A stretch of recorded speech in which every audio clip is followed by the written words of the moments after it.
Okay, you got a notification that says Yuri's recording the call? Yes, I do. Okay, perfect. Well, hello everyone. Welcome to another edition of One Plus One, your place for inconvenient truth-telling and myth-busting. On the program tonight, we welcome back our returning champion, the independent filmmaker, Pitasanna Shanmugathas. Sorry, Pita, for butchering your name, or Pita S as he prefers, and I prefer to call him, who who produced and hosted the brilliant docuseries Truth to the Powerless, which explores Canadian imperial history, both past and present. Pita is a leftist who has also written articles on a variety of topics. He is Canadian, but of a Sri Lankan background, and on the program, we'll be exploring the history and current affairs of Sri Lanka. So, firstly, Pita, thank you so much for coming back on the program. Thank you for having me back, Yuri. It's a pleasure to be here. It's a real likewise. It's a real honor to have you back, and just want to say, we won't get we. I would love to get into it, but we won't get into it. But I just want to say, sadly, over the holidays, we lost a giant in the documentary, leftist, anti-imperialist, people power movement world. John Pilger, my hero, passed away.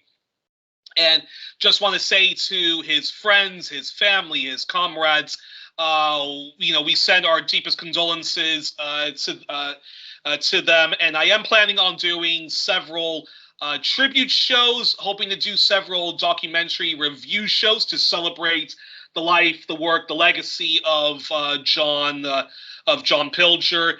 And this is a huge, devastating blow to the to people power movements, particularly those of us who want to see an end to settler colonialism and the apartheid that indigenous people suffer. John Pilger was a great advocate for the Aboriginal people of Australia. And in our efforts to free Julian Assange, John Pilger stuck by him to the very bitter end, advocating for him, pushing back against a lot of the smear campaigns, which unfortunately a lot of leftists and a lot of NGOs leveled at Assange, and he was just a tremendous advocate of that brilliant revolutionary publisher. And yeah, and John Pilger, like I said, John Pilger was my hero. He's the one who influenced me the most to want to be a journalist, do the kind of work that I'm doing. Although I'm not the Black John Pilger yet, but that was always my goal, to be either the Black John Pilger or the Black Matt Taibbi. So again, on a serious note, just want to say rest in power to John Pilger, and stay tuned because I will be working to make sure that we do several programs celebrating him and his documentary. So rest in power to So again, rest in power to John Pilger, and he was the John Lennon, Johnny Cash, Frank Zappa, and George Carlin of journalism, and again, it's a devastating loss. So my deepest condolences to his friends and his comrades, some who have been on the program, and to his family. And long live John Pilger, and gracias la vida. God bless his life, and may his revolutionary spirit live on in all in all the work that we all try to do, that what I try to do, and Pita tries, and what Pita tries to do. And Pita, any thoughts on John Pilger you'd like to share with us? Any particular documentaries of his that you liked before we start talking about your home country of Sri Lanka? John Pilger, he was a very influential figure within the left, within the anti-colonial movement, within the movement which seeks to challenge the power structures. To put a shameless plug, he very much also spoke truth to the powerless. So in that regard, he very much influenced a lot of individuals on the left and the progressive movement, such as yourself, such as myself, and many others. So it's a tragic loss, but he lives on through his work and through the people that he's influenced. Yeah, could not have said it better myself. And hold up, there seems to be a problem with my screen again. But well, you know what? Let's continue on, and hopefully my screen will unfreeze itself. but you can hear me perfectly, right? Yes, I can. Okay. Can you hear me well and see me well? Yes. Okay. And sorry in advance about sorry about this, audience, but hopefully it will unfreeze itself. That's very strange. But anywho, alrighty. So let's talk about let's talk about Sri Lanka.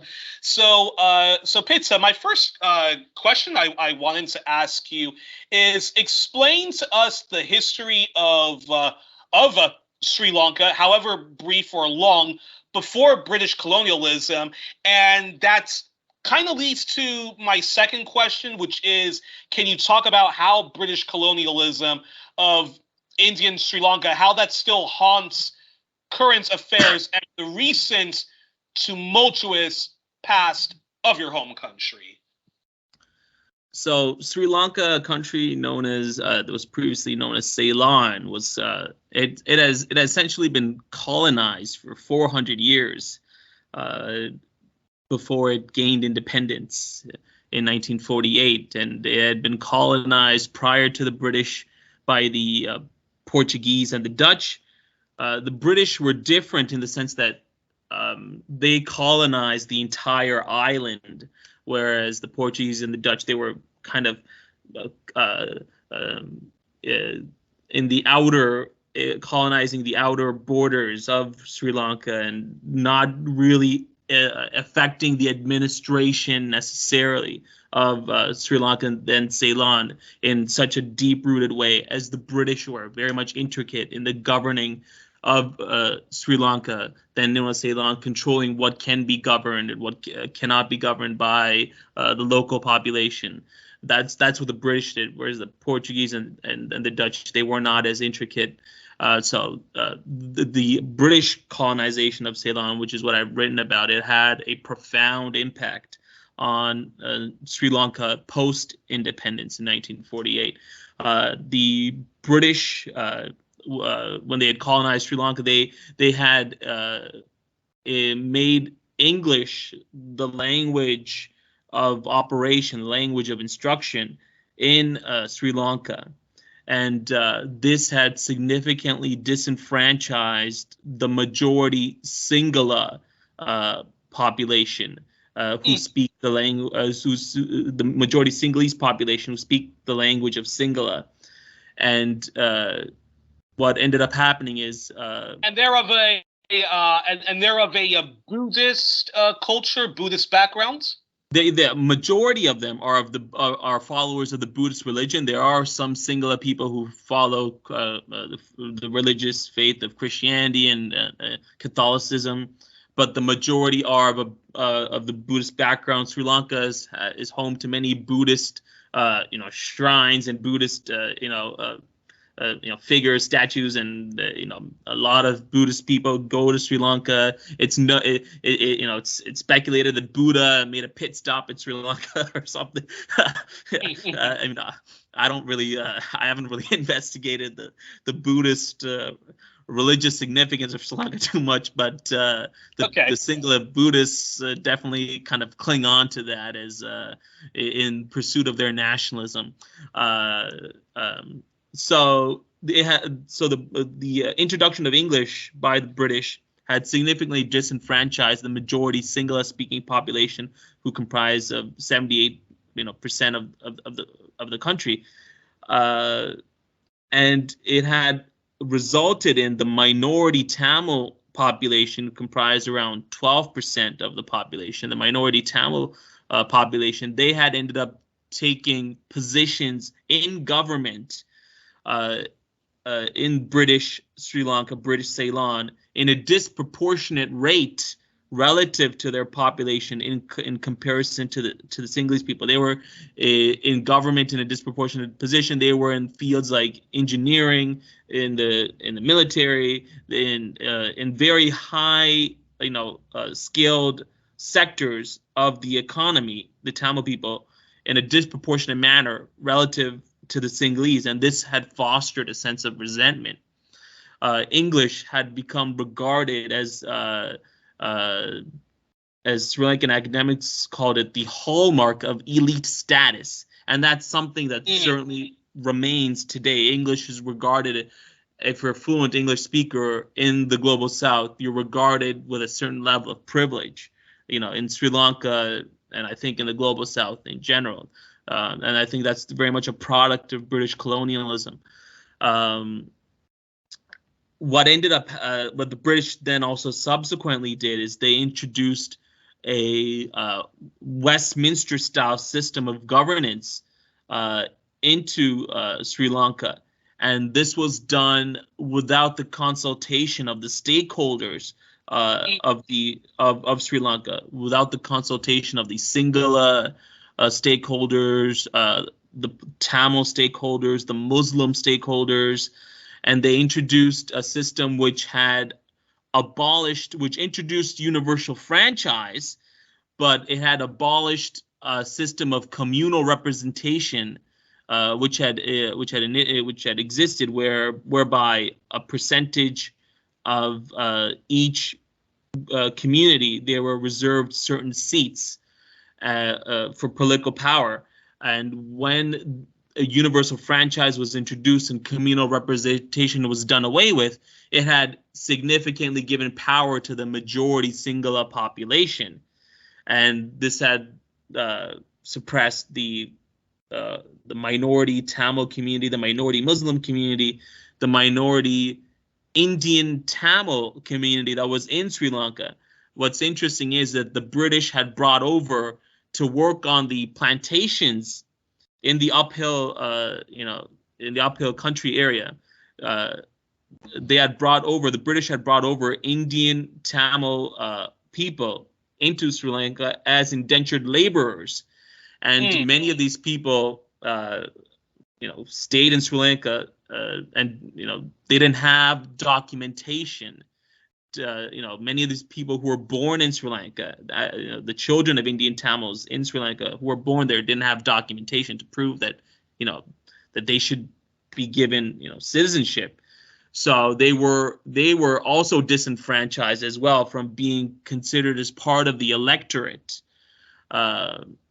So the introduction of universal franchise, it had significantly emboldened the Sinhala community. But the British had operated in a manner that they refused to take into account the views of the stakeholders of the country, the indigenous people of the country.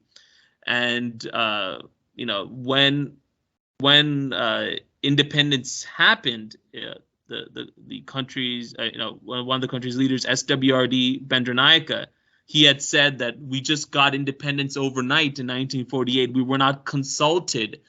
We were not consulted about how this independence should take shape. We were given this Westminster-style system imposed by the British. When we objected to the system, we were told the British system is superior to anything you can come up with, and that was the mindset. And wow. What ended up happening is that the British system, it had ended up fostering this competing political interests between parties, and it had resulted in what was called, in post-independence Sri Lanka, it was called ethnic outbidding. So rival Sinhala parties would see who could pass more discriminatory legislation that would suppress Tamils, and it was on that basis that you would try to get elected into power. And the system by the British is very much responsible for this. The British, when they were in power, they heard the pleas of the Tamils and the Muslims, when they were saying, this abolishing, introduction of universal franchise, abolishing communal representation, without taking into account our views, it's going to result in our oppression. And what the British did is they implemented through what was called the Solberry Constitution. they implemented a discriminatory provision in the Sri Lanka's constitution, in the constitution, saying that there cannot be any legislation passed which discriminates against religious communities, against ethnic communities, and you need a majority, a 2/3 majority as well. But this was insufficient. To just have this provision was insufficient, because once Sri Lanka had gained independence, and once Sri Lanka had left the British, the Commonwealth in 1972, they had introduced their own constitution as a republic, and they had completely gotten rid of that provision. And this then also ushered the way for Sri Lanka to continue subjugating the Tamil minority. And even while this provision hadn't been officially repealed, you had discriminatory legislation while Sri Lanka was part of the Commonwealth in post 1948, such as the Sinhala Only Act, which made Sinhala the only official language of the country, and it resulted in overnight Tamils being expelled from government positions, from positions of high skilled the sector, which they had previously occupied under the British. And this was done in retaliation as a result of the Britain's imposition of English as the official language. The Sinhalese came back in retaliation in post-independent Sri Lanka and said they decided to use language as a colonizing tool. And so they said, okay, since English was made the instruction of operation by the British, we're going to make Sinhala in the instruction of operating in Sri Lanka. So you see the effects that British colonization had, and we're still facing that today. I can tell you a personal story of my grandmother, who my late grandmother. She was born in 1930, and she was fluent in English because the British hadn't left until 1948. So she was fluent in English, and my great aunt, who was also born during that time under the British, they were all fluent in English. They're Tamil. But my mother, who was born post 1948, and my mother's siblings, they weren't fluent in English, because immediately the Sinhala Only Act had come in, and it had significantly resulted in the disenfranchisement, the expulsion, the economic turmoil of the Tamil people. Unbelievable. Actually, and we're going to be talking more about that, but first we're going to take a quick break. But join us, guys, because we're going to be talking more about Sri Lanka. Okay, we're back on 1+1 with my friend Pita. Pita S talk, the director of Truth to the Powerless, talking about the history of Sri Lanka. So Pita, so you were talking about when Sri Lanka was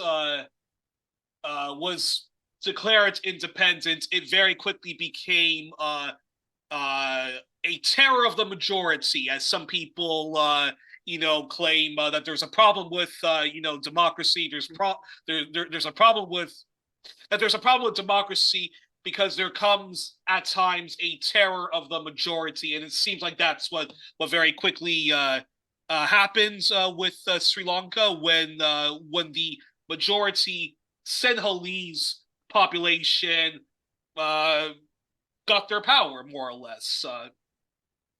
Yes, so they in post-independence 1948, when Sri Lanka, then known as Ceylon, had its independence, it was still part of the Commonwealth, still part of the British Commonwealth, but the Sinhala parties, the United National Party and the Sri Lanka Freedom Party, they began engaging in what was called ethnic outbidding.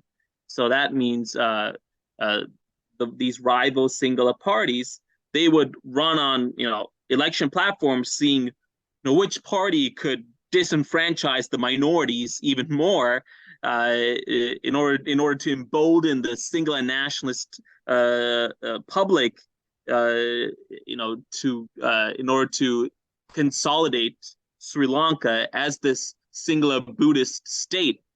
And the consequence of that is you had the Sinhala Only Act, which had, as I had mentioned, disenfranchised the Tamil-speaking community from government positions, from positions of the high sectors within Sri Lankan society, and you had also really the first instance of ethnic pogroms in the 1950s, where Sinhala mobs began attacking Tamil members of the Tamil minority community, and the Sri Lankan government wasn't doing anything to hold the rioters, the Sinhala rioters, accountable. There were no prosecutions. They were simply able to act with total impunity. And it kind of continued on from there. Before I talk about Sri Lankan capitalism, I then have to ask this follow-up question.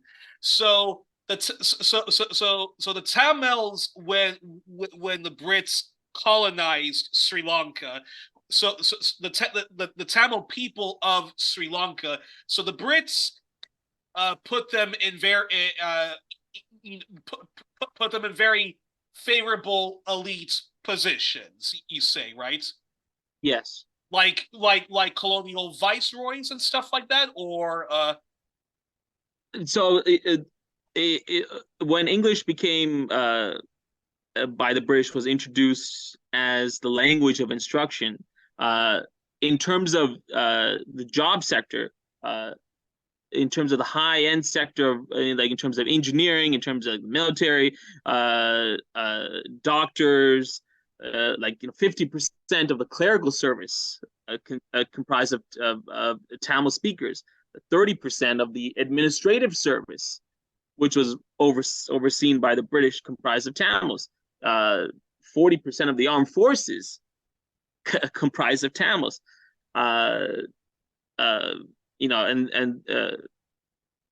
Once these in post-independence Sri Lanka, once these ethno-nationalist policies were implemented, that number by the 1970s, it was something like 1% of the Tamil people were in the Sri Lankan armed forces.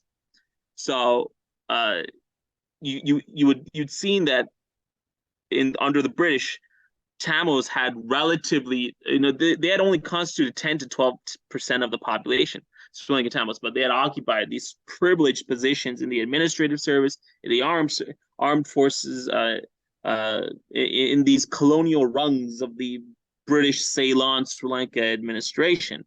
And this was much to the opposition of the majority Sinhala population, because Tamils were now not only being educated in the English language, they were also occupying these high powers within society. They were becoming more economically privileged.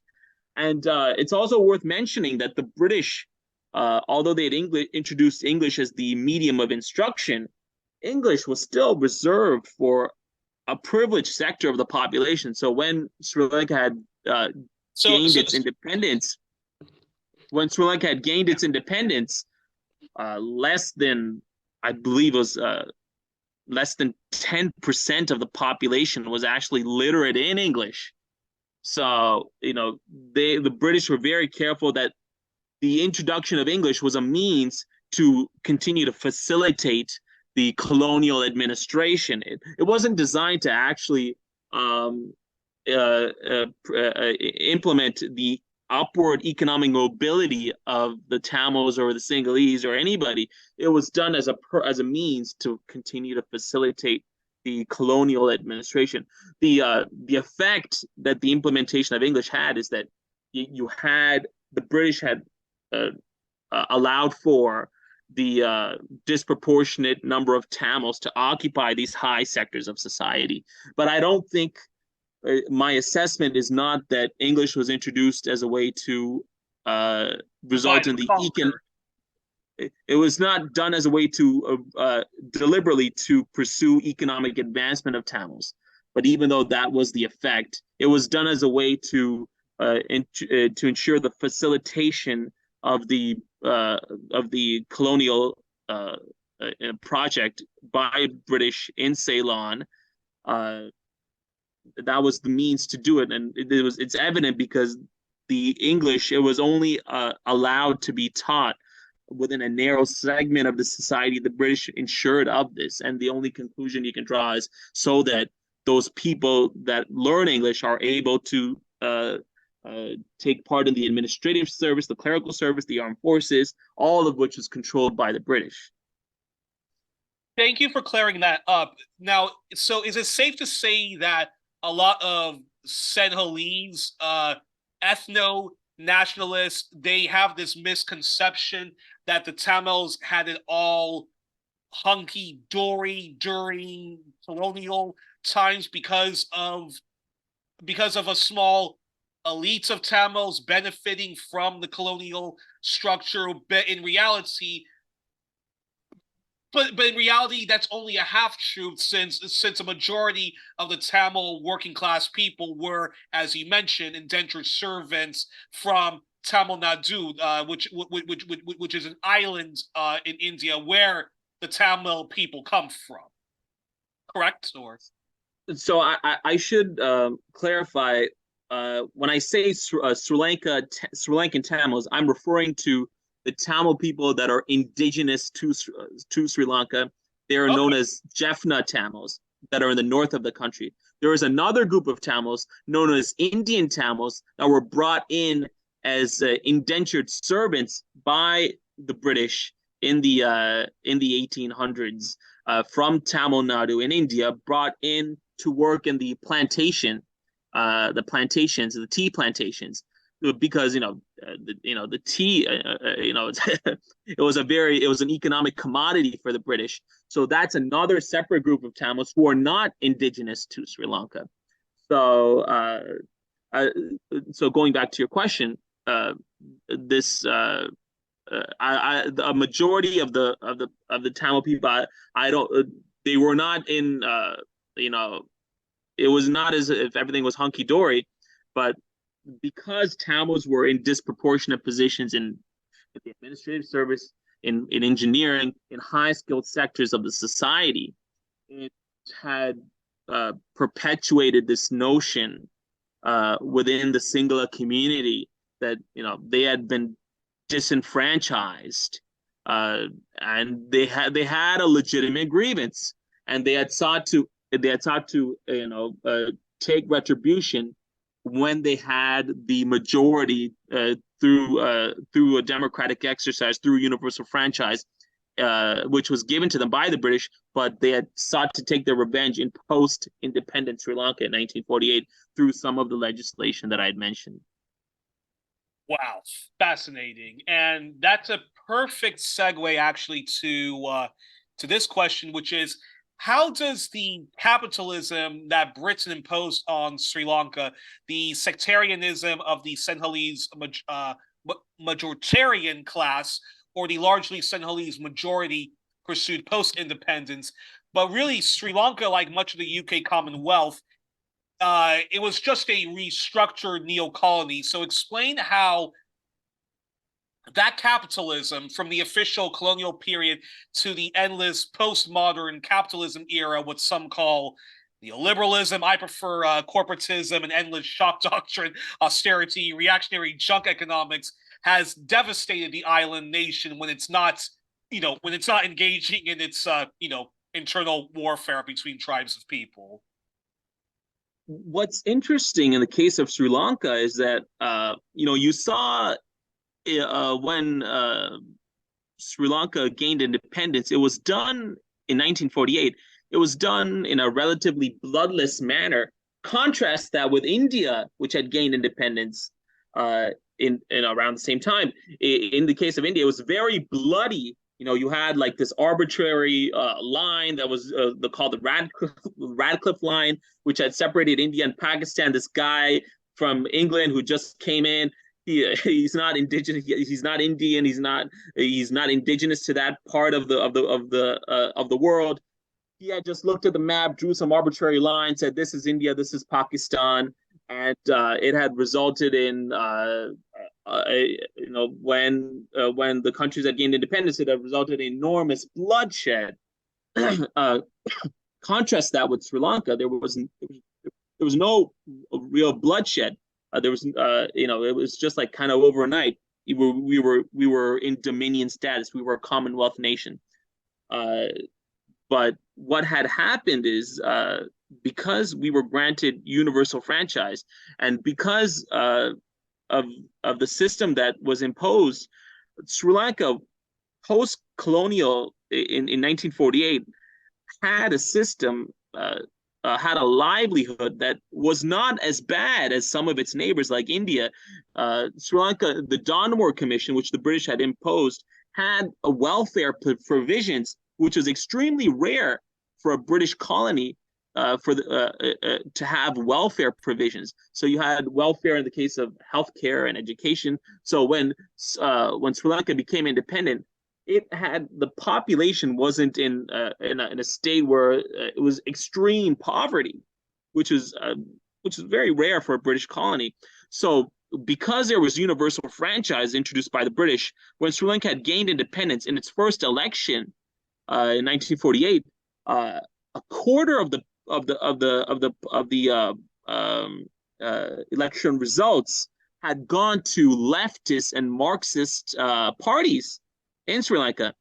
So what you had as a result of universal franchise is you had a politically conscious Sri Lankan public, and they wanted policies that would reflect, ensure that their welfare was taken care of. And as a result of this, the Sri Lankan government was investing their budget. They were allocating somewhere around 20 to 25% of their budget in education.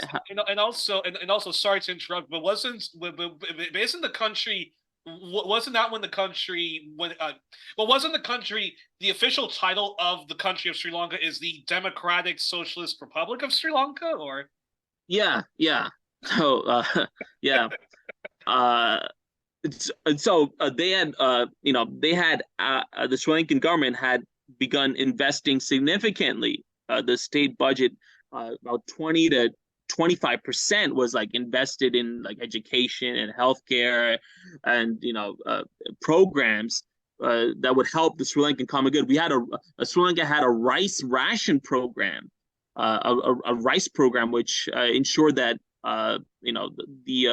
the poor and the underprivileged, they were initially able to benefit from this government subsidized rice program. And it's interesting because J.R. Jayawardena, who was the president of Sri Lanka, he came into power in 1977. He was somebody who was a very neoliberal person. Even in the 1950s, in 1953, he had tried to get rid of the rice, his party and him as well, the United National Party. They were trying to get rid of the rice ration program, but you had a very politically conscious Sri Lankan public, and they had engaged in an uprising, a protest, saying, how dare you get rid of this program? And it resulted in the prime minister at the time, the Sri Lankan prime minister, Dudley Sennaika, resigning from power. That's how conscious the Sri Lankan public was at the time. So that was the immediate climate in post-independent Sri Lanka. You had a very politically conscious public, programs that were implemented that resulted in an increased livelihood of the general population. Sri Lanka had come to a point in the early 1970s that it's on metrics of Human Development Index, Sri Lanka was rivaling the status of some lower rung European nations. I mean, that's how well Sri Lanka was doing. And that all kind of changed when J.R. Jayawardena in 1977 became president and ushered in a neoliberalism. And we can get into that. That's fascinating. And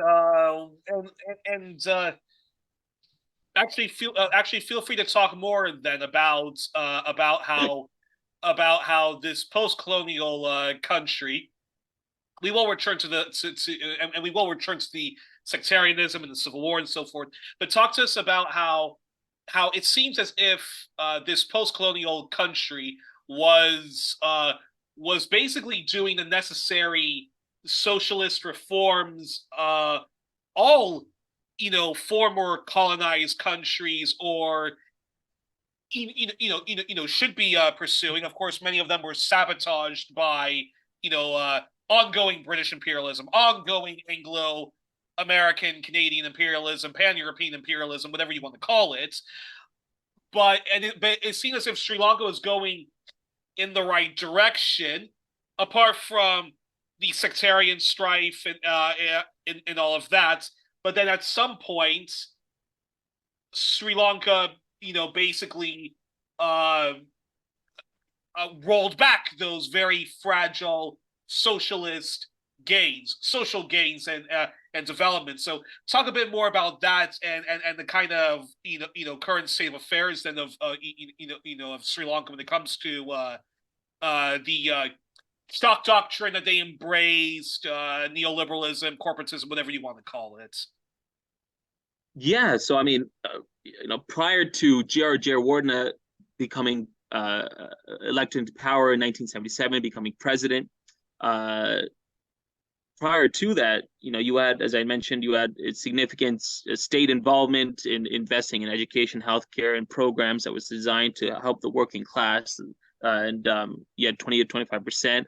Compare that to around the same time, India and Pakistan, they had less than 10% of their state budget, I think it was like even 5%, was being invested in those same sectors like education, healthcare, design, the common programs to help, working class people of their countries. So Sri Lanka was investing significant amounts of money. Their state budget was going into these common programs.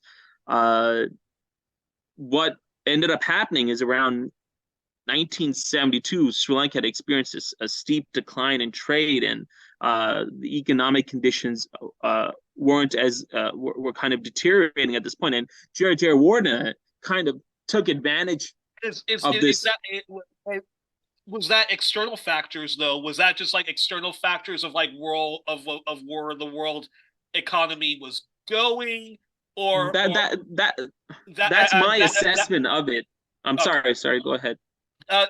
Yeah, I was asking, like was that a combination of more of external factors with the way the economy was going globally, with with like the oil embargo, and then of course the rise of Reaganism, Thatcherism, and so forth, but also that plus the Civil War, which was the ethnic strike, which was only getting worse and worse, which with each year and each decade. I mean, that's my understanding of it. It was very much a reflection of the changing global climate at the time that have resulted in Sri Lanka experiencing from 1972 to 77 a steep decline in trade, and you had also what was called in the early 1970s in the South. So that's where the government is in Sri Lanka, in the South, the Sinhala-dominated South. You had a communist insurrection, a JVP insurrection. The JVP is a communist left-leaning party, and that had resulted in a lot of the government had engaged in like anti-terror, like actions, and a lot of people were being killed, and so that climate was happening. And J.R. Jayawardena, being this extreme hardline Sinhala nationalist, somebody who's very much a supporter of neoliberalism. As I mentioned, he was trying to get rid of the rice ration program in 1953. He failed at that time, and now he was coming into Sri Lanka got for an election in 1977 general elections. He becomes prime minister, and then he also becomes president as well in 1978. He reforms the constitution. Sri Lanka had its first constitution in 1972, which had, as I had mentioned, had stripped away any mention of protection for the minorities. There was something called the Solberry provision under the Constitution. The British had introduced. There was no mention of that in the 1972 Constitution, and in 1977, J.R. Jayawarna is now president. He reforms Sri Lanka's constitution for a second time, and he makes himself the executive president of Sri Lanka. And as executive president, he had given himself enormous power to suppress any oppositional tendencies from rival parties. So he was able to kind of push through legislation that he wanted without the checks and balances that the British kind of had in mind. The way that their system operates with rival parties. So Naomi Klein's shock doctrine really can apply then to Sri Lanka, because it sounds to me as if you have the world economy led by the U.S., Brits, and France, and so forth has gone a cold. Has sneezed. Sri Lanka gets a cold, and because of all of this, because of all of these, ethnic tensions, which has been, which has been developing and getting worse over the years, he's sort of more or less, typical kind of like, right-wing grifters did a very good job, I think, taking advantage of that and taking advantage of people's insecurities, and then before you know it, people who consent to giving a strong man all of this power, he ends up doing all this very reactionary policies. Safe to say? Yeah, so I mean, right after he had become executive president in 1978, in 1979, he had imposed legislation that would essentially ban, trade unions, trade union activities in the state sector in 1979. So he was really clamping down on the power of labor unions to really challenge, any form of neoliberal policies that the Sri Lankan government would implement, which the labor unions previously had relative power to kind of challenge and ensure that programs were maintained that helped the working class. J.R. Jayawarna in 1979 clamped down on that. He also began arresting protesters as well. Anybody who tried to protest his legislation. So, foreign aid organizations had also begun supporting J.R. Jayawarna. What ended up happening is Sri Lanka under J.R. Jayawarna began. Say foreign aid organizations, is that name them. So like his like the World Bank, or the IMF. So these organizations had increasingly begun supporting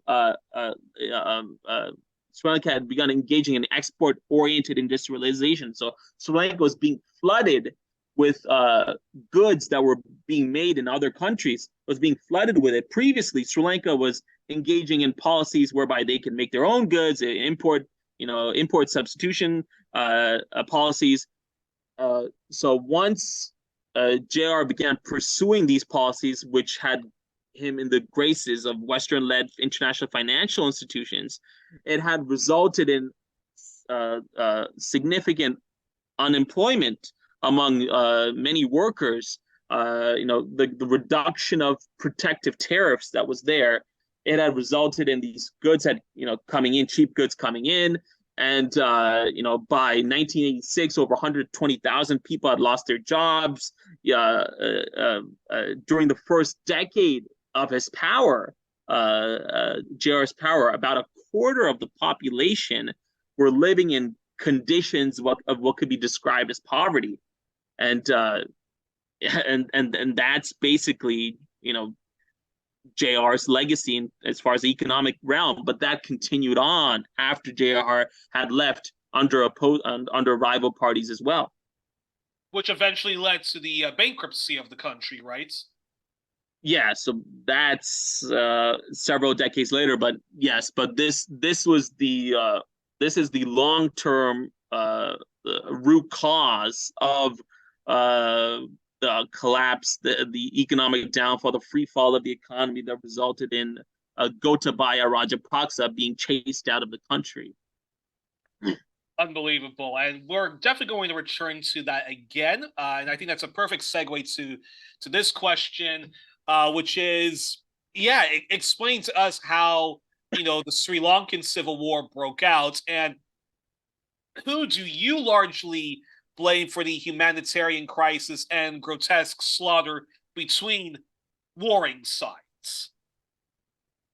So the Sri Lankan Civil War, how it began is, as I mentioned, in post 1948, these rival Sinhalese parties, the Sri Lankan Freedom Party, the United National Party, they had begun engaging in this policy of ethnic outbidding. So you had the Sinhala Only Act, as I mentioned, in the 1950s, which made Sinhala the official language, disenfranchised the Tamil minority. And you also had ethnic pogroms in the 1950s whereby these Sinhalese thugs had began attacking and killing Tamil people with total impunity by the Sri Lankan government.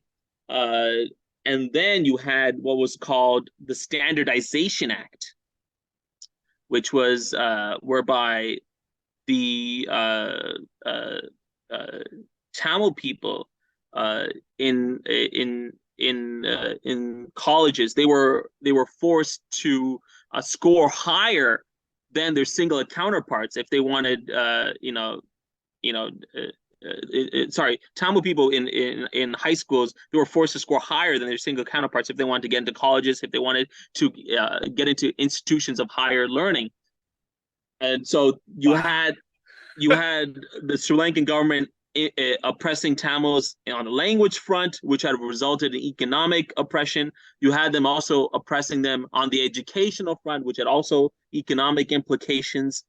And you had, during this time, in order for certain Sinhalese parties to come into power, they would make false promises to the Tamil community, whereby they would claim that once we come into power, we're going to give you language rights, we're going to give you autonomy.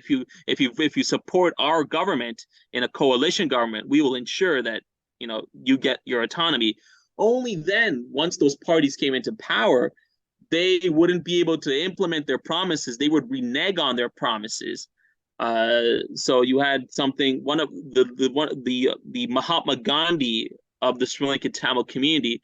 His name was S.J.V. Chavanayakam. He was regarded as he was a non-violent figure. He was the representative of the Tamil people, democratically elected. The Tamil party at the time was known as and believed in a united Sri Lanka. At that, prior to 1976, yes, but we'll get into that. Okay. So he was regarded as a leader, a non-violent leader of the Tamil people. He had formed.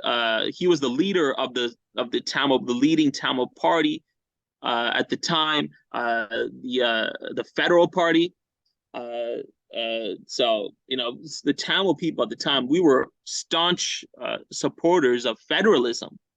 It's interesting because in 1956 you had a Tamil politician by the name of C. Sundaralingam, who was an extreme nationalist, and he wanted a separate state, and he was advocating for this in 1956. But his views were counter to the Federal Party, the Tamil Federal Party, who still believed in having a Sri Lanka, a united country with rights for Tamils and living in coexistence and harmony with the Sri Lankan people. So sorry to interrupt them, but what's federalism in the Sri Lankan context? Federalism in the Sri Lankan context is where communities, they can all coexist, where there's a sharing of power, where regions can have autonomy, whereby there's a central government and power is devolved to the regions, and there is protections guaranteed whereby the central government cannot unilaterally take away those powers. And there is also at the federal level recognition and protection of the language rights, the ethnic the rights of the various pluralistic communities in Sri Lanka, because you had Sri Lankan Tamils who were Hindu. You also had the Muslim community as well. You had the singular Buddhists, and so that's the vision of federalism. Sounds like sounds like a great idea, but then so you had SJB Chabanayakam, the leader of the Tamil Party. He was trying to negotiate agreements with the singular leaders who would tell him, hey, if you support us, if you support our coalition government, we're going to give you rights. So he would get into these pacts. One of the pacts was called the Bandaranaika Chabanayakam Pact, and whereby there was a promise of rights, greater rights for the Tamils, only then for the Prime Minister, SWRD Bandaranaika, to renege on that and not be able to implement it, because there were singular hardliners within the government that refused to give Tamils any rights, because they kept saying, if you give Tamils greater rights, they're going to want their own separate state. It's going to divide the country. These people are threatening us. It's kind of going back to the fear that the Sinhalese had under the British, because Tamils were in such privileged positions, and the Sinhalese politicians, these nationalists, were able to kind of feed on those fears for the and kind of be able to implement that fear into the majority singular public. So SJB Chavanayakam, he was unable to actually forge any agreement that was that could be implemented with these singular parties. And this had resulted in a significant disillusionment of the Tamil people. During this time as well, you were having several incidents of singular mobs attacking Tamil people as well. So, and this was all going on with total impunity. So it kind of came to a head in 1976. In 1976, there was something called the Vadakode Resolution, whereby the people of the North, which is where Tamil people are predominantly, that's their historical homeland, the people of the North and the East, the Tamil speaking people. There was a resolution put forth whereby they were advocating for a separate state. The Tamil people were advocating for a separate state, and the Tamil people voted on this overwhelmingly. The Tamil people voted overwhelmingly for a separate state, democratically, and this had resulted in the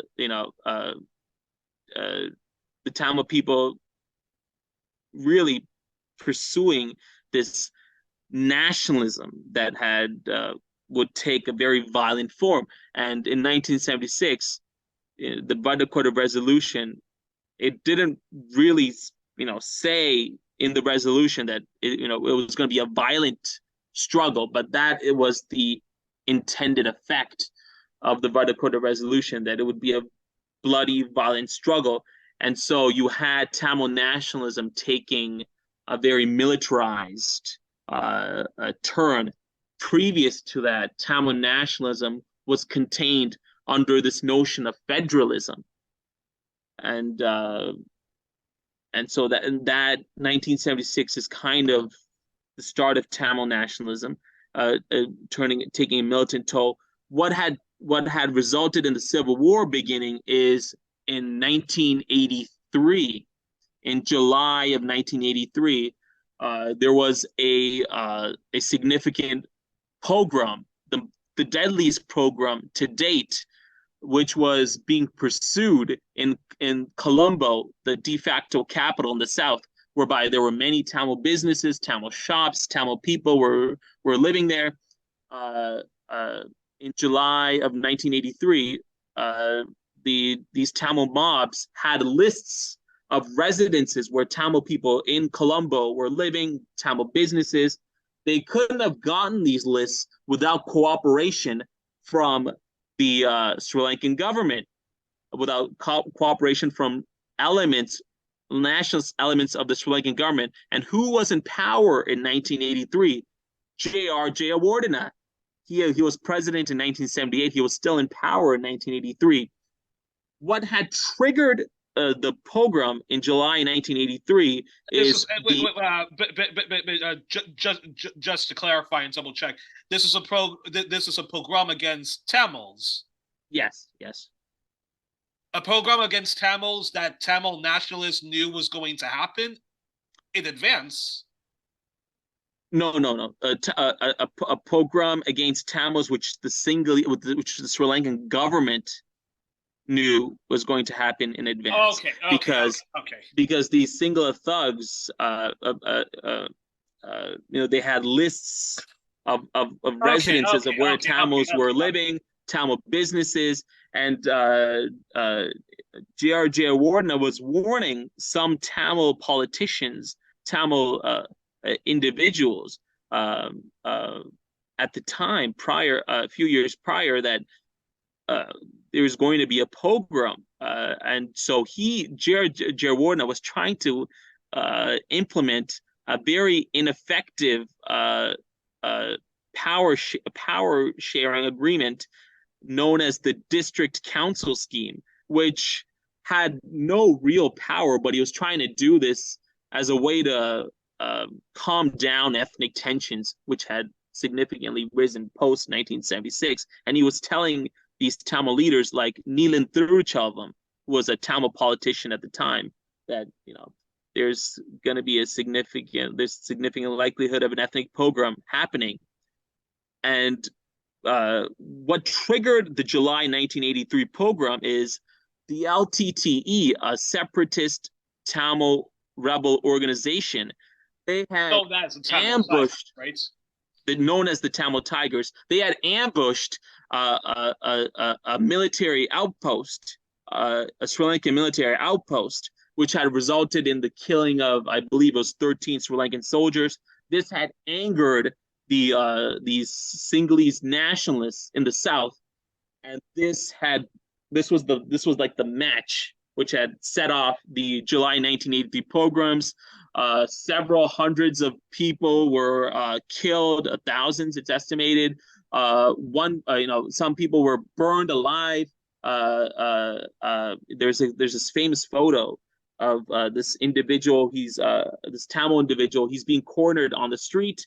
He's kind of pulling his hair out and in complete distress. And these Sinhalese people are looking on, laughing at him. And he's later, burned alive. And so you had mass devastation. Businesses were being burned, looted by these Sinhalese thugs. And the Sinhalese government, the Sri Lankan government, was fully aware of this.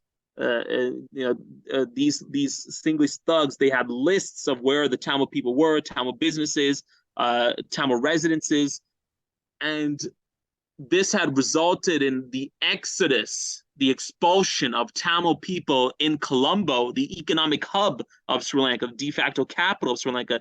They were expelled to the north of the country. Many fled Sri Lanka and came to Canada and the West. And what had upset the Tamil community is that J.R. Jayawardena refused to hold the perpetrators accountable, even though he knew who they were. So this resulted in a significant boon for the LTTE. And at this point, the LTTE, they were receiving military training from India, from the Indian Intelligence Agency, RAW. They were receiving, because India, Tamil Nadu in South India, they were very supportive of. Oh, you're on mute.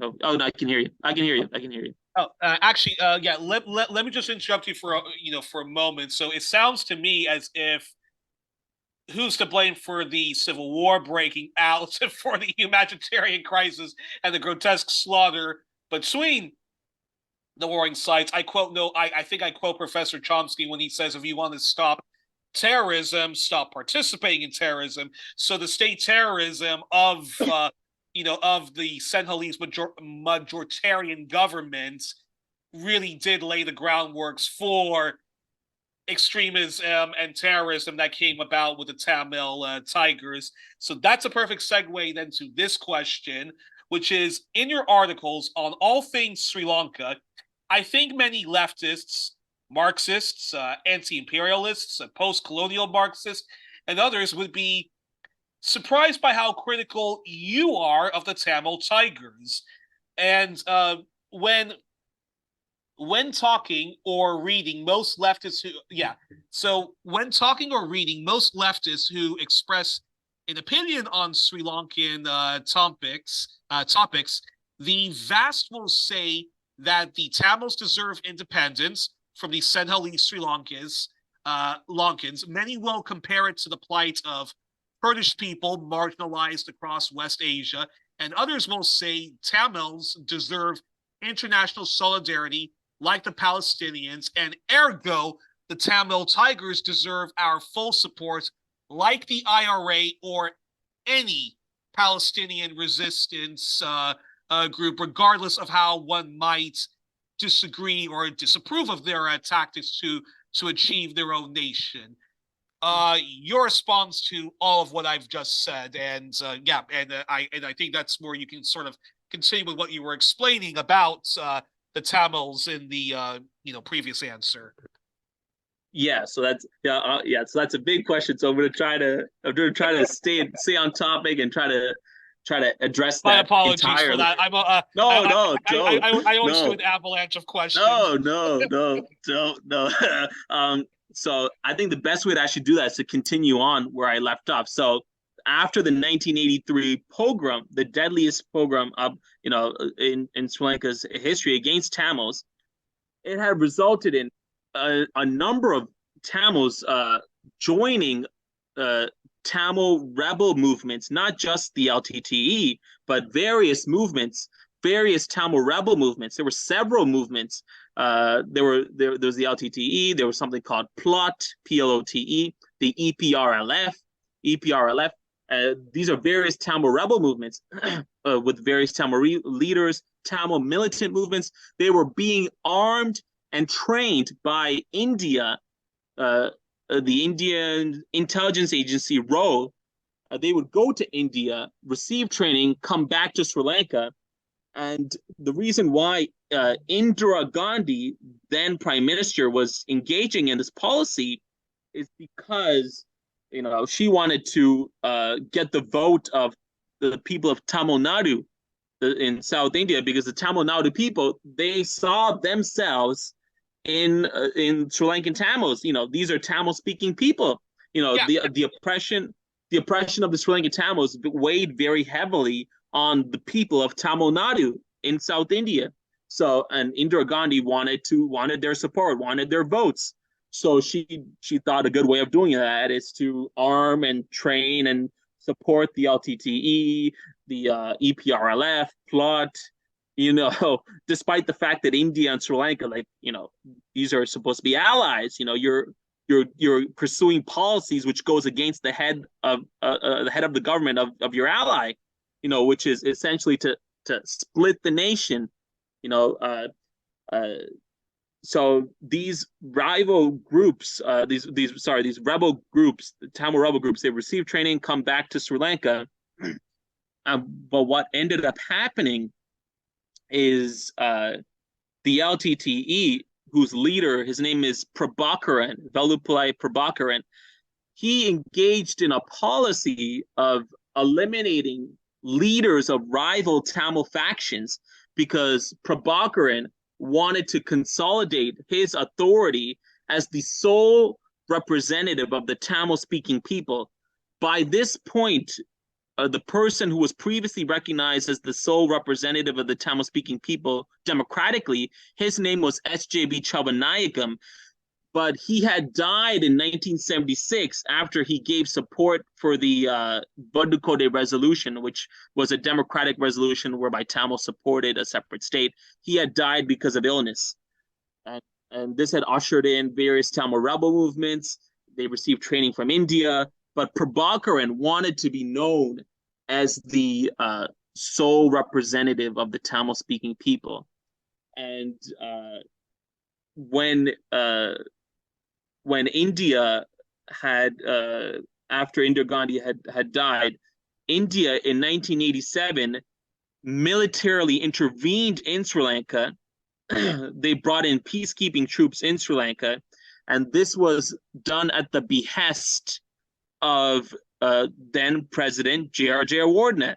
He consulted India because he wanted a solution to the ethnic conflict. He wanted a solution to the ethnic conflict, so he consulted then Indian Prime Minister Rajiv Gandhi, the son of Indira Gandhi. So these. And by the way, in case people don't know this, Indira Gandhi and her son, whose last name is Gandhi, they're actually the kids of Nehru, the first Indian prime minister. I don't believe that they're in any way related to Mahatma Gandhi's family. So just have to clarify that. Yeah. And so J.R.J. Warner was consulting Rajiv Gandhi, and Rajiv Gandhi was working with J.R.J. Warner to try to craft a political solution that would address the grievances of the Tamil people. And the document that had come about was known as the Indo-Lanka Accord. The Indo-Lanka Accord was significant because it had stipulated that Tamil will also be recognized as an official language in Sri Lanka. It had also acknowledged in its preamble that the North and the East are the historical places of habitation of the Tamil people, the North and East of Sri Lanka. And J.R.J. Warner was essentially, forced to comply with agree to this agreement. And in order to implement this agreement, the agreement also had a power sharing provision. In the 13th Amendment, it had introduced into Sri Lanka something known as the provincial council system, whereby power would be devolved, it would be granted from the center to the regions of Sri Lanka. And this was very flawed because the provincial council system was such that whatever powers the central government could give to the regions, they could unilaterally take it away under any pretense of an emergency. So in that sense, it was very flawed.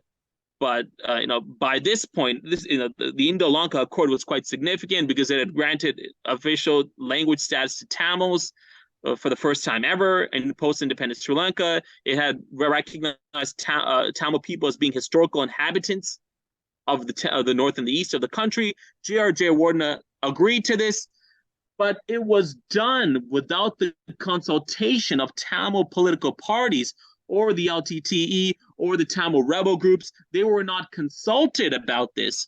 And that was a significant grievance which Prabhakaran had. So one of the stipulations of the Indo-Lanka Accord is, in order to facilitate the power sharing mechanism of the provincial council system, the rebel movements had to agree to lay down their arms. Every Tamil rebel movement agreed to do so, with the exception of the LTTE. Prabhakaran felt that once we laid down our arms, he felt that the Indo-Lanka Accord was flawed.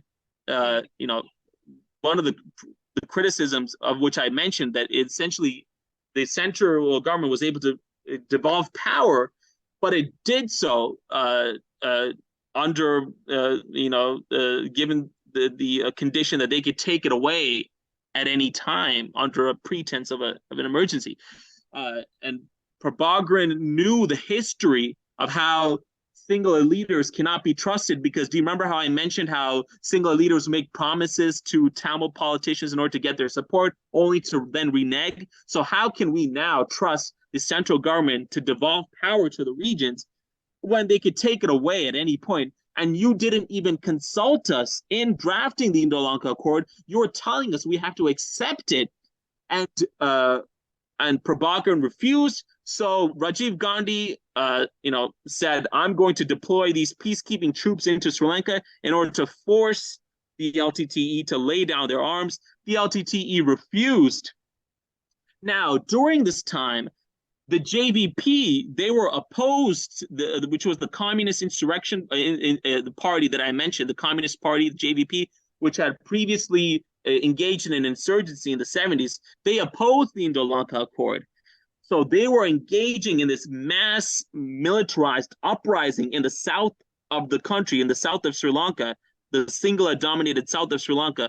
So now you had an insurgency in the north of the country, the Tamil-dominated north of the country, and you had an insurgency in the south of the country. And J.R.J. Wardner was very clever. He's a Machiavellian politician, super, super clever guy.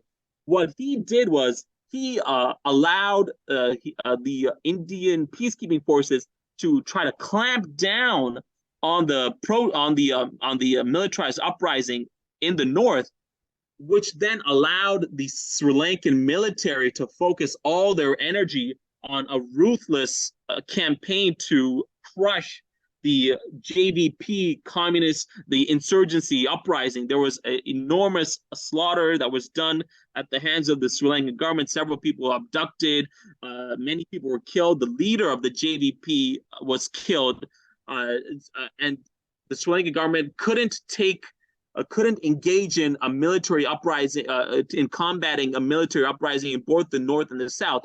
So because J.R.J. Wardner allowed the Indian peacekeeping forces to take care of the north, he focused all the military's resources into crushing successfully the communist insurgency in the south.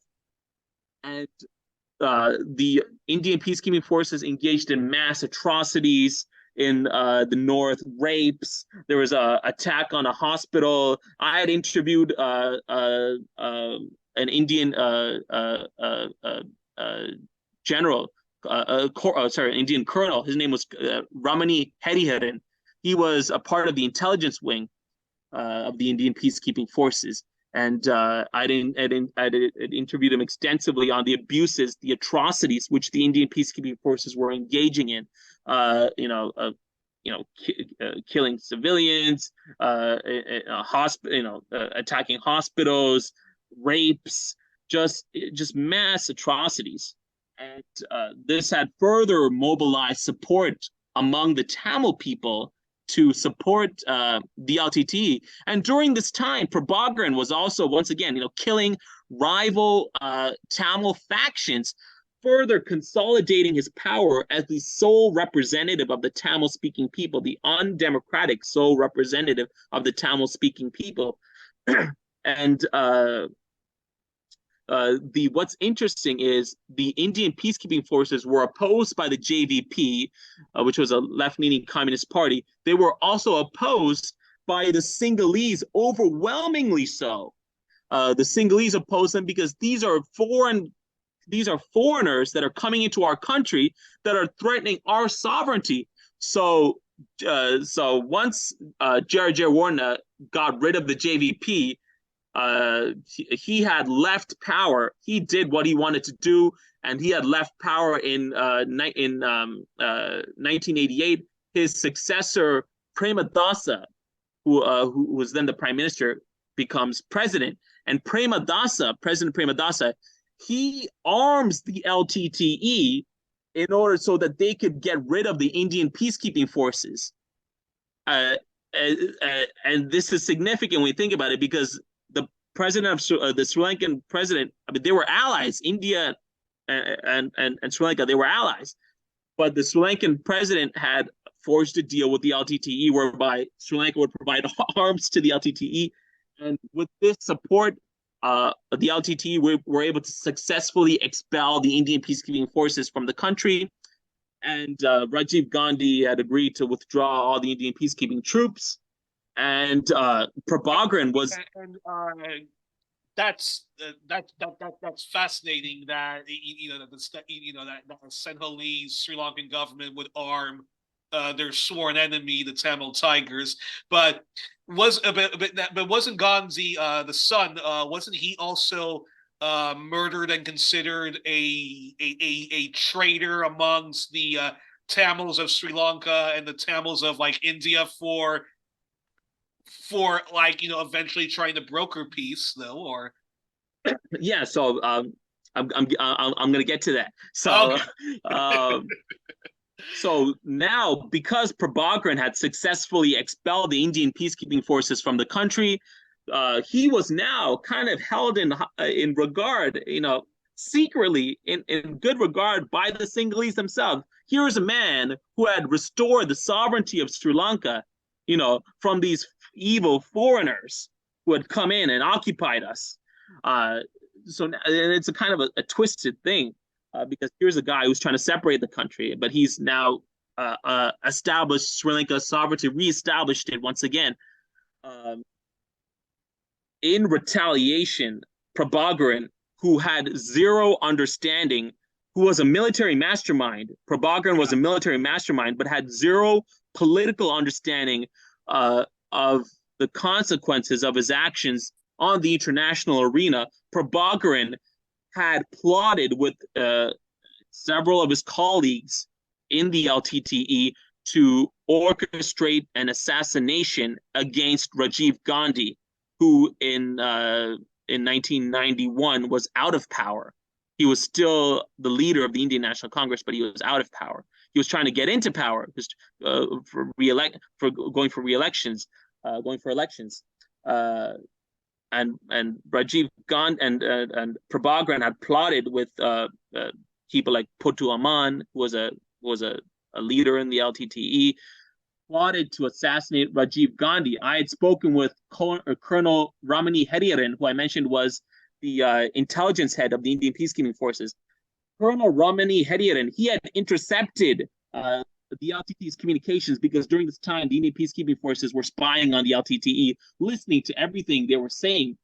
And he had overheard through the radio communications of the LTTE them plotting to assassinate Rajiv Gandhi.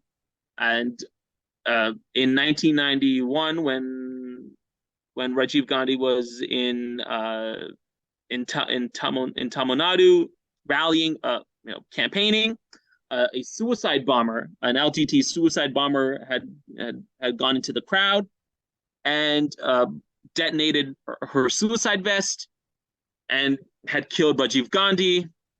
And this was one of the most stupid things that the LTT did, because it had completely decimated India's sympathy for the plight of the Tamils. And Prabhakaran couldn't understand the international implications of what it meant to assassinate a foreign leader of another country. He wasn't the sitting prime minister at the time, but he was still a foreign leader of the Indian National Congress. This is the man of the grandson of Nehru. This is a significant leader held in high regard. This is a man who was trying to bring peace to Sri Lanka. Despite whatever you want to say about it, the criticisms that I've made, he was regarded as somebody who wanted to bring peace. And here, the Indian people saw the LTT killed this man who was trying to bring peace to Sri Lanka. So that completely eliminated the support, the sympathy that the Indian people had for the Tamil people, the Sri Lankan Tamil people. And Prabhakaran couldn't understand this political implication. He was a military mastermind, but had zero political understanding of the consequences of his military actions. That's a wow. That is a perfect segue to this question then, which is, what's your response to defenders of the Tamils who say you are engaging in a lot of deplorable victim blaming, and that if the Sinhalese can't treat Tamils as equals and will constantly marginalize them, the Tamils deserve self-determination and the right to secede from Sri Lanka and be their own, and be their own nation. So this follows along perfectly in terms of the timeline. You notice how I'm going in terms of the chronology. So your question aligns perfectly with that. So the Indo-Lanka Accord, for reasons that I mentioned, was a very flawed power sharing. The 13th Amendment of the Indo-Lanka Accord, which brought in the provincial council system, was very flawed. As I mentioned, the central government can give powers to the regions, but they can take it unilaterally, take it away under any false pretense. The UNP had been in power from 1978 until 1994 under J.R.J. Wardna and then under Premadasa. During this time, you had an ushering in of neoliberalism. You had the ethnic pogrom of July 1983. You had significant economic deterioration of not only Tamils but also of Sinhalese people as well.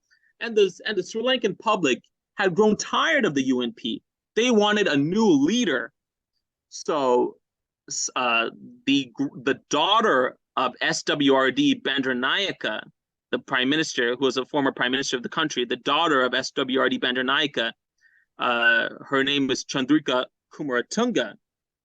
She had rallied around the country and said, I want to bring peace to the country. I want to bring forth a solution to the country that will end the ethnic strife once and for all. Her father had introduced the Sinhala Only Act. So, it's interesting that she would take this direction. She's going to the left of her father. And her mother had introduced the Standardization Act, which I previously mentioned, resulted in a higher standard for Tamil students if they want to get into colleges. Her mother, who was also prime minister after the assassination of her father, had introduced that. So these are pretty right wing. Her parents are pretty right wing people. But she's going to the left. And she was rallying around the country. She was a breath of fresh air. The Sinhalese people in the South loved her. They were tired of this war. They were tired of the devastation that this war brought about. They wanted peace. So in 1994, an election was held, and Chandrika Kumaratunga won those elections with 64% of the vote, with Tamil people supporting her, with Sinhalese people supporting her. And she wanted to make good on her promise to implement a solution that would solve the ethnic conflict once and for all. Now, getting to your immediate question, which is about the legitimacy of Tamil people to engage in an armed struggle, an argument can be made that Tamil people did have a legitimate right to engage in an armed struggle. In the case of the Sri Lankan Tamils, Sri Lanka was a small island off the coast of nowhere. Nobody cared about the pogroms that were happening in the 50s and the 70s and the 80s. Nobody really cared about what happened in Black July, despite the hundreds, if not thousands of people, the thousands of people that are estimated to have been killed, expelled from the South, expelled from Colombo. The West didn't care. Nobody really cared. So an argument could be made by engaging in armed struggle, you bring to the international community attention, you bring to their attention the legitimate aspirations of the Tamil people for autonomy, for dignity, to have human rights, basic human rights. So an argument could be made because Sri Lanka was not getting the attention that it deserved, despite having engaged in decades of nonviolent peaceful protests. A legitimate argument could be made that it was right, it was justified for Tamils to engage in this armed struggle to bring their aspirations to the attention of the international community. In the case of for instance, the Palestinian community, that argument is a very weak argument. The argument for an armed struggle is a very weak argument because of geopolitical reasons. Israel-Palestine was always at the center of international relations, always at the center of mainstream news, always. So an argument, a credible argument can be made is if the Palestinians engaged in the Martin Luther King Jr. act of nonviolent civil disobedience, they would have gotten significant sympathy from the West, from people who resonate, with that sort of agitation for civil rights. The fact that the Palestinians decided to engage in armed struggle, it fed into the fears of the Zionists, these hard right-wing extreme Zionists who wanted to propagate this myth that the Arabs want to behead us and want to subjugate, dominate us.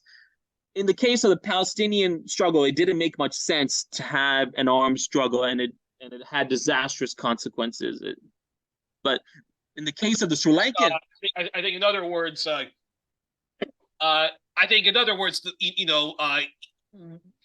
whether one believes in armed struggle as the best way forward to address your grievances and overthrow an oppressive state,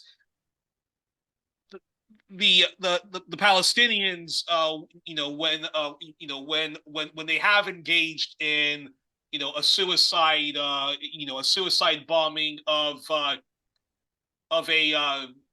public transportation, when the IRA has done a bomb at a British pub, when the Tamils do the kind of attacks like a suicide bombing that kills a politician like Gandhi back in India, or they've done their other attacks in which civilians have been targeted, that only makes first of all, it only makes the very people they would like to convert to their cause more supportive of the very state who have now been given carte blanche to be more oppressive to the very people that Tamils or Irish Republicans or Palestinians claim they want to liberate. Exactly. So it kind of results in this counterproductive thing where it results in the very thing that the Tamil people are opposed to, or whatever group is opposed to. So going back to Sri Lanka, in the case of Tamils, an argument could be made that there was legitimacy for Tamils to engage in an armed struggle. Not all Tamils were supportive of an armed struggle. There was a key senator in the federal party, the Tamil Federal Party. His name was Murugesan Thiruchelvam, who was opposed to an armed struggle for a separate state. He was a firm believer in federalism, and pragmatically, it was very difficult to actually have a separate state to try to get the communities in the north and the east to agree to a separate state, because in the east you had the Muslim community who, despite the fact that they spoke Tamil, did not identify as Tamil, and you had various. It was a heterogeneous. It was not purely Tamil, the north and the east.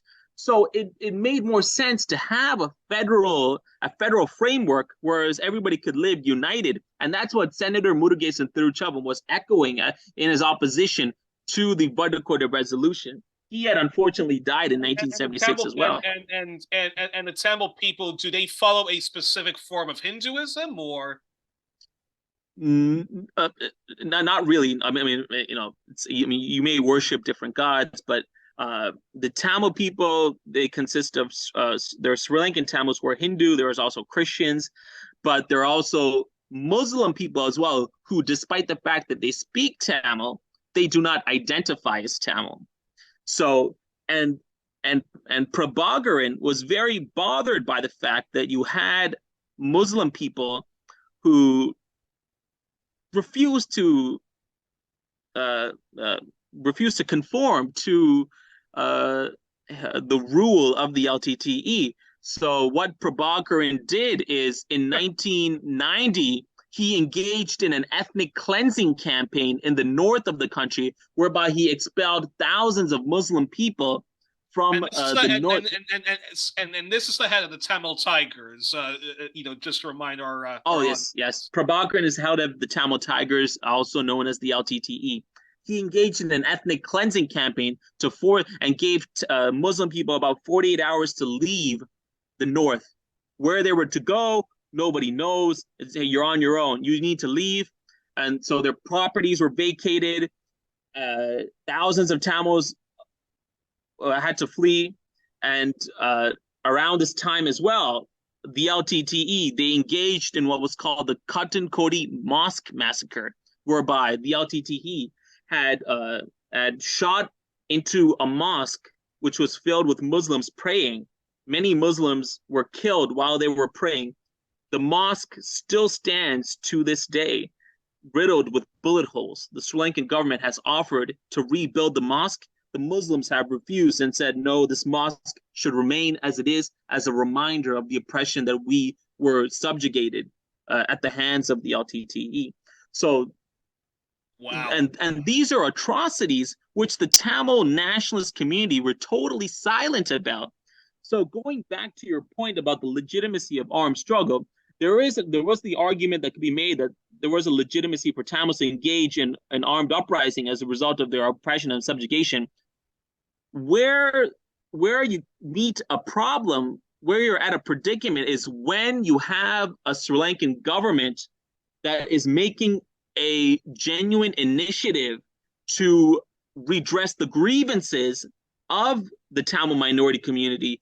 You, as the leader of the armed struggle, have a moral responsibility to engage. But what ended up happening is, going back to Chandrika Kumaratunga, she came into power in 1994. 64% of the Sri Lankan electorate voted her into power. She had engaged in talks with Prabhakaran. There was a ceasefire in place. She had given into pledges that she had made pledges to the LTTE to kind of lift a harsh embargo, which was being placed on the north of the country by the Sri Lankan government in order to try to clamp down on the militarist insurgency. And Prabhakaran broke the ceasefire because Chandrika had made pledges but hadn't implemented all of the pledges that she made. But she was trying to, in her negotiations, in her discussions with Prabhakaran, she was telling Prabhakaran, let's negotiate on a political solution. Let's get that, fixed, and then that will give me legitimacy among my Sinhala counterparts in the South, so that I can lift more of the military restrictions.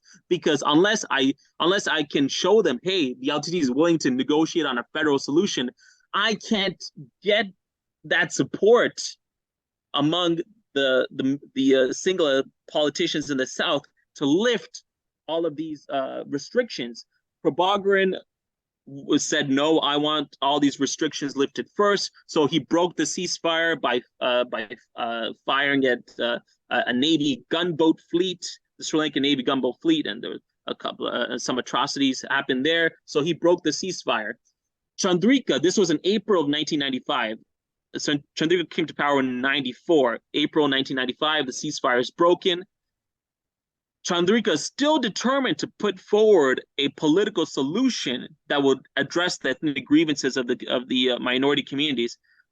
Chandrika enlists the help of a politician by the name of Neelan Tiruchelvam, who was a Harvard-educated Tamil politician. He's the son of Murugesan Tiruchelvam, who was a senator within the federal party, a staunch federalist who was opposed to a separate state. And Neelan Tiruchelvam, who's now a politician in the Tamil in the Tamil United Liberation Front. So this is a successor of the federal party. He's now a politician within that party, and he's now working with Chandrika Kumaratunga to craft a political solution that will finally address the legitimate grievances of the Tamil-speaking people. On August 3rd, 1995, Chandrika publicly introduces a proposal called the Union of Regions proposal, which is the boldest attempt in Sri Lanka's history at addressing the grievances of the minority community. The August 3rd, 1995 proposals did away with the flaw of the Indo-Lanka Accord, the provincial council system of the Indo-Lanka Accord, because in the provincial council system of the Indo-Lanka Accord, do you remember how I said the center can devolve power to the regions, but take it away under any pretense? The mechanism in the provincial council system of the Indo-Lanka Accord that allowed the central government to do this was something called the concurrent list, which is a shared measure of power between the central government and the regions. But the way that it operated is it allowed the central government, these shared powers allowed them to take it away. Whatever powers they also gave to the regions that allowed them to take it away, under any pretense of a national emergency. So what Chandrika's proposals in August 3rd, 1995 did is it abolished the concurrent list entirely, and it had powers that it gave to the central government and powers that it gave to the regions. So powers that the Chandrika's proposals gave to the regions is it allowed the North to have autonomy over education, agriculture, fisheries, rural development, promotion of tourism, urban planning, local development, rural development, whereas the central government had power over defense, foreign affairs, elections, universities, things like that. But the Tamil Tigers kept sabotaging it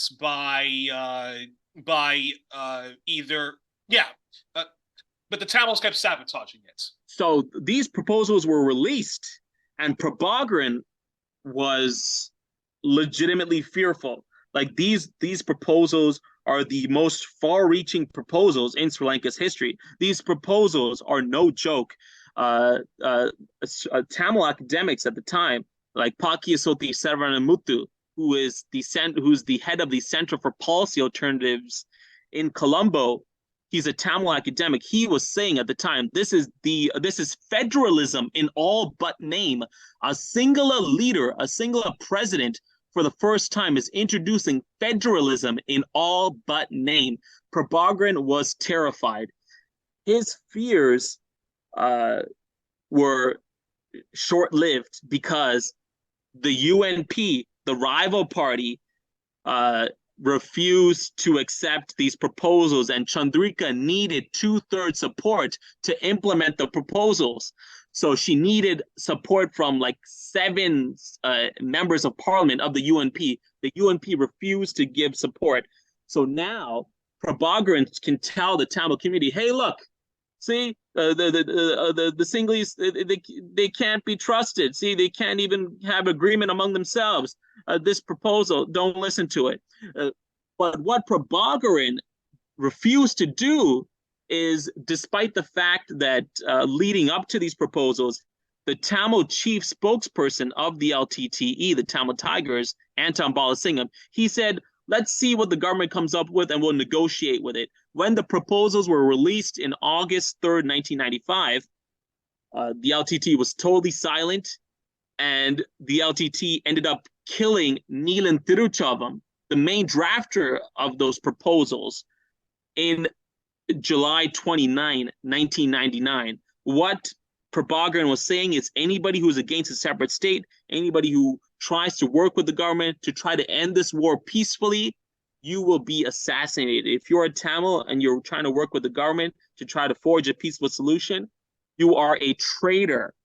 And there was an enormous vilification campaign against Neelan Tiruchavam because he dared to work with the government to try to bring a peaceful resolution to the conflict. And this vilification campaign was being supported by Tamils in the diaspora, and Tamils in Canada, Tamils in the UK, Tamils in the West. They were supporting this vilification campaign. So the LTTE had a history of any Tamils. Neelan Tiruchavam was one, but also prior to him was somebody named Rajini Thirunagama, who herself was a member of the LTTE but became disillusioned with the LTTE. And in the late 1980s, she was calling for, she was critical of the LTTE and calling for a peaceful solution to the conflict. The LTTE assassinated her. She was a doctor by profession. She was somebody who was a teacher. She was somebody that was respected within the Tamil community. The LTTE assassinated her while she was biking on her way home to see her children. So that's another instance, and you had instances of other politicians, Tamil politicians, who were being assassinated at this time by the LTTE. Anybody who voiced any criticism of Prabhakaran, the quote unquote sole democratic representative, sole undemocratic representative of the Tamil people, anybody who voiced criticism of him, of the LTTE, was anti-Tamil, was against the aspiration of the Tamil people, and had to be eliminated. So, getting back to the your point about how can you be critical of the LTTE? Well, I can be critical because the LTTE was engaging in actions that were against ensuring that Tamils had autonomy, Tamils had power to be able to live peacefully, because he was sabotaging, he was killing people that were trying to make that happen. Chandrika Kumaratunga said if the LTTE had supported her proposals, she would have been able to get the needed support within the South, because she could say, hey, look, the LTTE is supporting these proposals. If you guys, just 7 of you, agree to this, I could then implement this, and this could be the official constitution. The LTT will lay down its arms. We will have an amount of power that's being devolved to the regions in an unprecedented manner, and there would also be an unprecedented level of autonomy, because her proposals had made it so that the governors that were being appointed by the center, they could not engage in actions that were being opposed by the regional councils in those areas. So the regional councils can veto any actions by the governor that was appointed by the center. This was another flaw of the Indo-Lanka Accord. It didn't account for this. So there was an enormous amount of checks and balances, amounts of power that were being devolved not only to the Tamil regions, but across all regions of Sri Lanka. And so Prabhakaran was opposed to this, because for him, it was separate state or nothing. And that's just one instance, but we can go on. So that's how I would answer that criticism of the Tamil communities, that look at the disastrous consequences, look at the atrocities, look at the actions which Prabhakaran carried out, which impeded the legitimate aspirations of Tamils to live peacefully. Then you don't have to give a well, I'm curious your response to this question.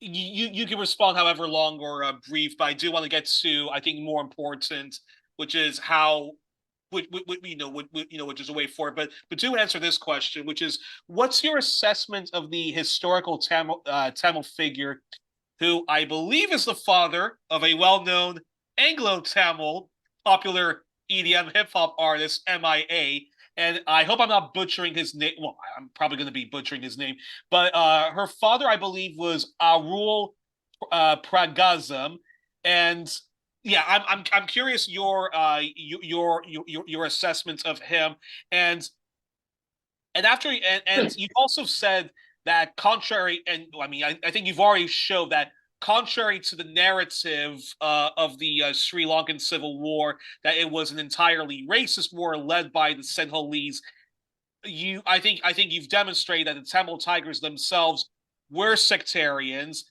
They sabotaged efforts for unity and peace, and they are far more ethno-nationalists with a good left-wing marketing. But in fact, the Tamil Tigers and the Diaspora community that largely supports them and their left-wing comrades have lots of skeletons in the closet and are largely ethno-nationalists as opposed to anti-colonial left nationalists. So I'm curious your response on both of those. Yeah, so I'll take the last question. I'll answer the first question first. Why not? Because my response is very concise, which is that M.I.A.'s father really didn't rise to any significance in terms of the Tamil militant struggle. He was somebody who had, my understanding is, had support and sympathy for the Tamil militant movement, but he's not somebody that I studied in great detail because he did not rise to any known significant stature within the Tamil militant movement. So, and M.I.A. is somebody who supports the LTTE, supports the Tamil Tigers, and that she does. Yes. And so she's,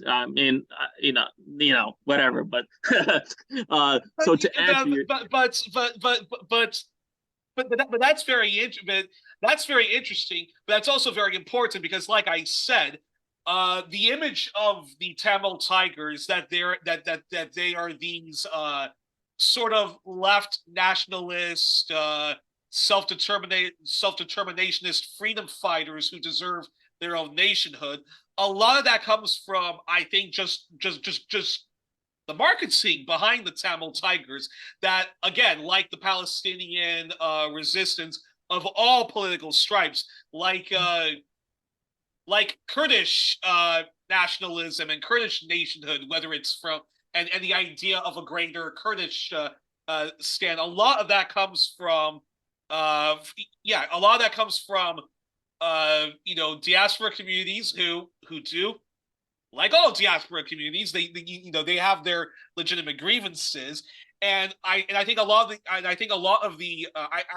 of people, when they say that they support Tamil nationhood, I think a lot of them are influenced by people like M.I.A. and who's a very great popular EDM hip hop artist, and one of the few people nowadays who engages in any kind of meaningful protest music, and is in solidarity with a lot of left wing issues, which you and I certainly support. But that's an image of like the Tamil Tigers as this left wing national liberation movement that deserves our solidarity. I think a lot of it comes from these from these diaspora communities like an M.I.A. I mean, she's probably the exception to the rule because of the fact that she's a popular musician. But I think a lot of Tamil communities one would come across, I think they all are largely supportive of the Tamil Tigers, even though if somebody talks to somebody like you, we're getting all of these inconvenient truth bombs and mythbusting that's going on. So again, your response. Yeah, so the LTTE, they were,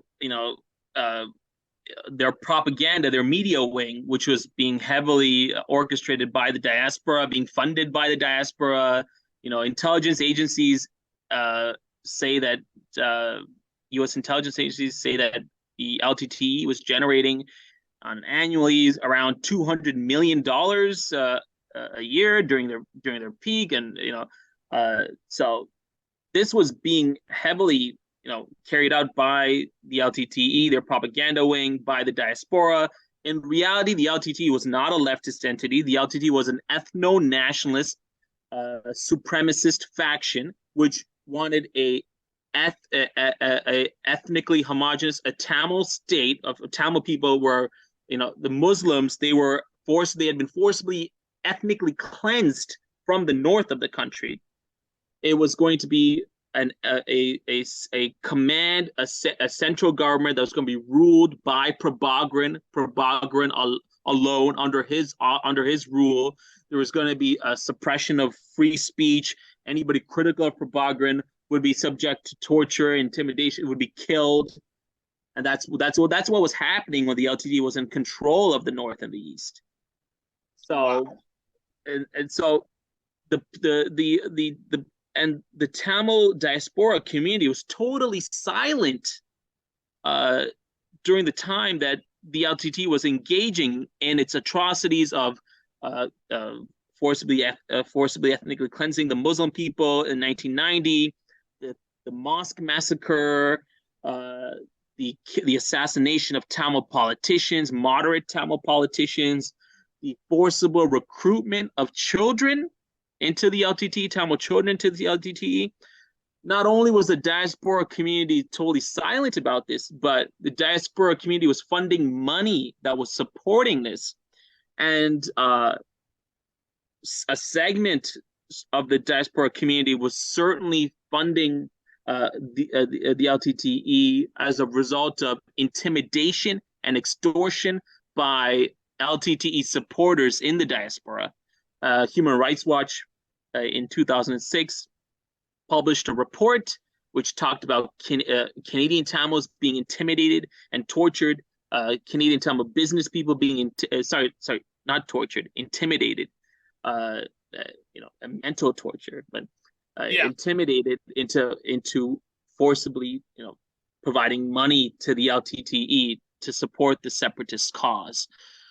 There's a famous incident of a Tamil journalist, a Canadian Tamil journalist, D.B.S. Jayaraj, who in the 1990s, he was a journalist who was writing articles that were critical of both the Sri Lankan government and the LTTE. And he was, writing articles that was talking about the losses, the military losses of the LTTE. And this had angered the Tamil nationalists in Canada, in Toronto. So when he was leaving a movie theater in the 1990s, he was approached by these Sri Lankan Tamil thugs in Toronto, and they had beat him severely, and his legs were significantly damaged, and he's able to walk. But it was really one of the first incidents of the diaspora kind of taking on these violent actions in outside of Sri Lanka. So the diaspora was totally silent about the atrocities of the LTTE, solely focusing on atrocities that were being carried out by the Sri Lankan government. I mean, the Sri Lankan government in its counterinsurgency was carrying out atrocities. There's no question about it. They were carrying, their Air Force was carrying out atrocities as well. There's no question about it. But if you're legitimately, my moral belief has always been, if you legitimately care about the human rights of the Tamil people, you have to speak out wherever, whenever their rights are being violated by whoever, and it goes back to my philosophy, which has been imparted onto me by Noam Chomsky, which is that it's easy to criticize the other side. What about the atrocities being carried out by my community, my own community, by my side? I am a Tamil person. I am a Sri Lankan Tamil person. I have a moral obligation to speak about the atrocities, my own intransigence, my own wrongdoing. If I'm genuinely somebody who can claim to be somebody that cares about the rights of Tamil people and the rights of Sri Lankans at large, I have to speak about the atrocities carried out by the LTTE, as well as the atrocities carried out by the Sri Lankan government as well. So that would be my position. It's striking how similar the Tamil Tigers and the diaspora folk who do support them. It's funny how similar how similar it is to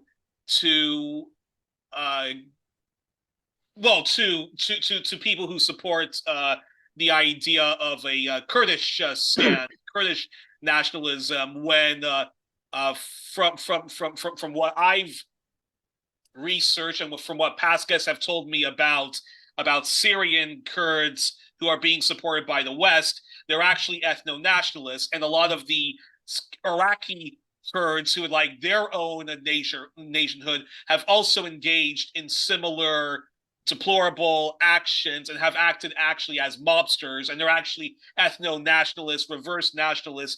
And when ISIS, emerged, they basically allowed an ethnic group, a minority group called the Yazidis, to basically be slaughtered and human trafficked by ISIS, and a lot of the Syrian Kurds who are trying to stake out their own their own sort of nationhood have also been engaging in a lot of ethnic cleansing and a lot of evictions of non-Kurds, of non Syrian Kurds. So as Radia Kalik was explaining to me, she was like saying that I mean they have a very good marketing scheme, which people like Vice and Al Jazeera and some people within left communities, she misguided Trotskyist groups, and even to an extent, Professor Chomsky.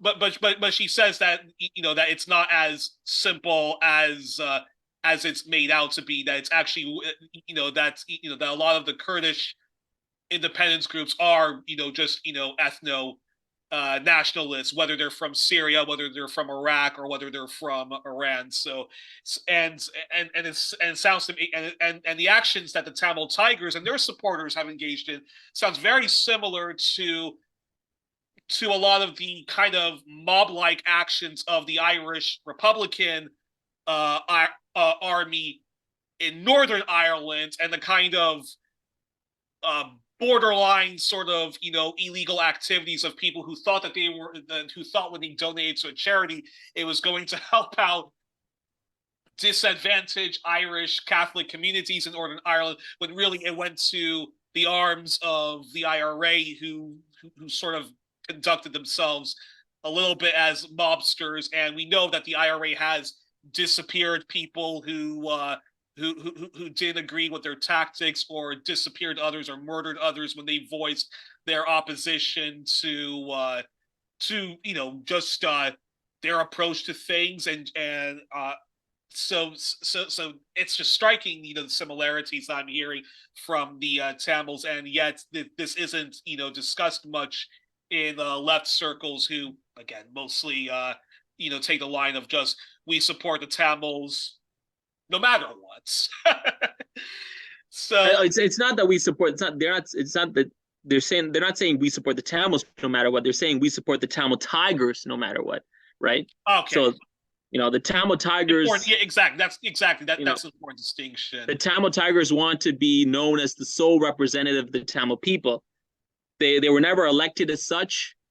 Nobody voted them as such. That's what they want to be known as, and that's what the Diaspora, the Tamil nationalists, want them to be known as. But they don't speak for all Tamils. They don't. It's not even clear that they speak for a majority of Tamils. Exactly.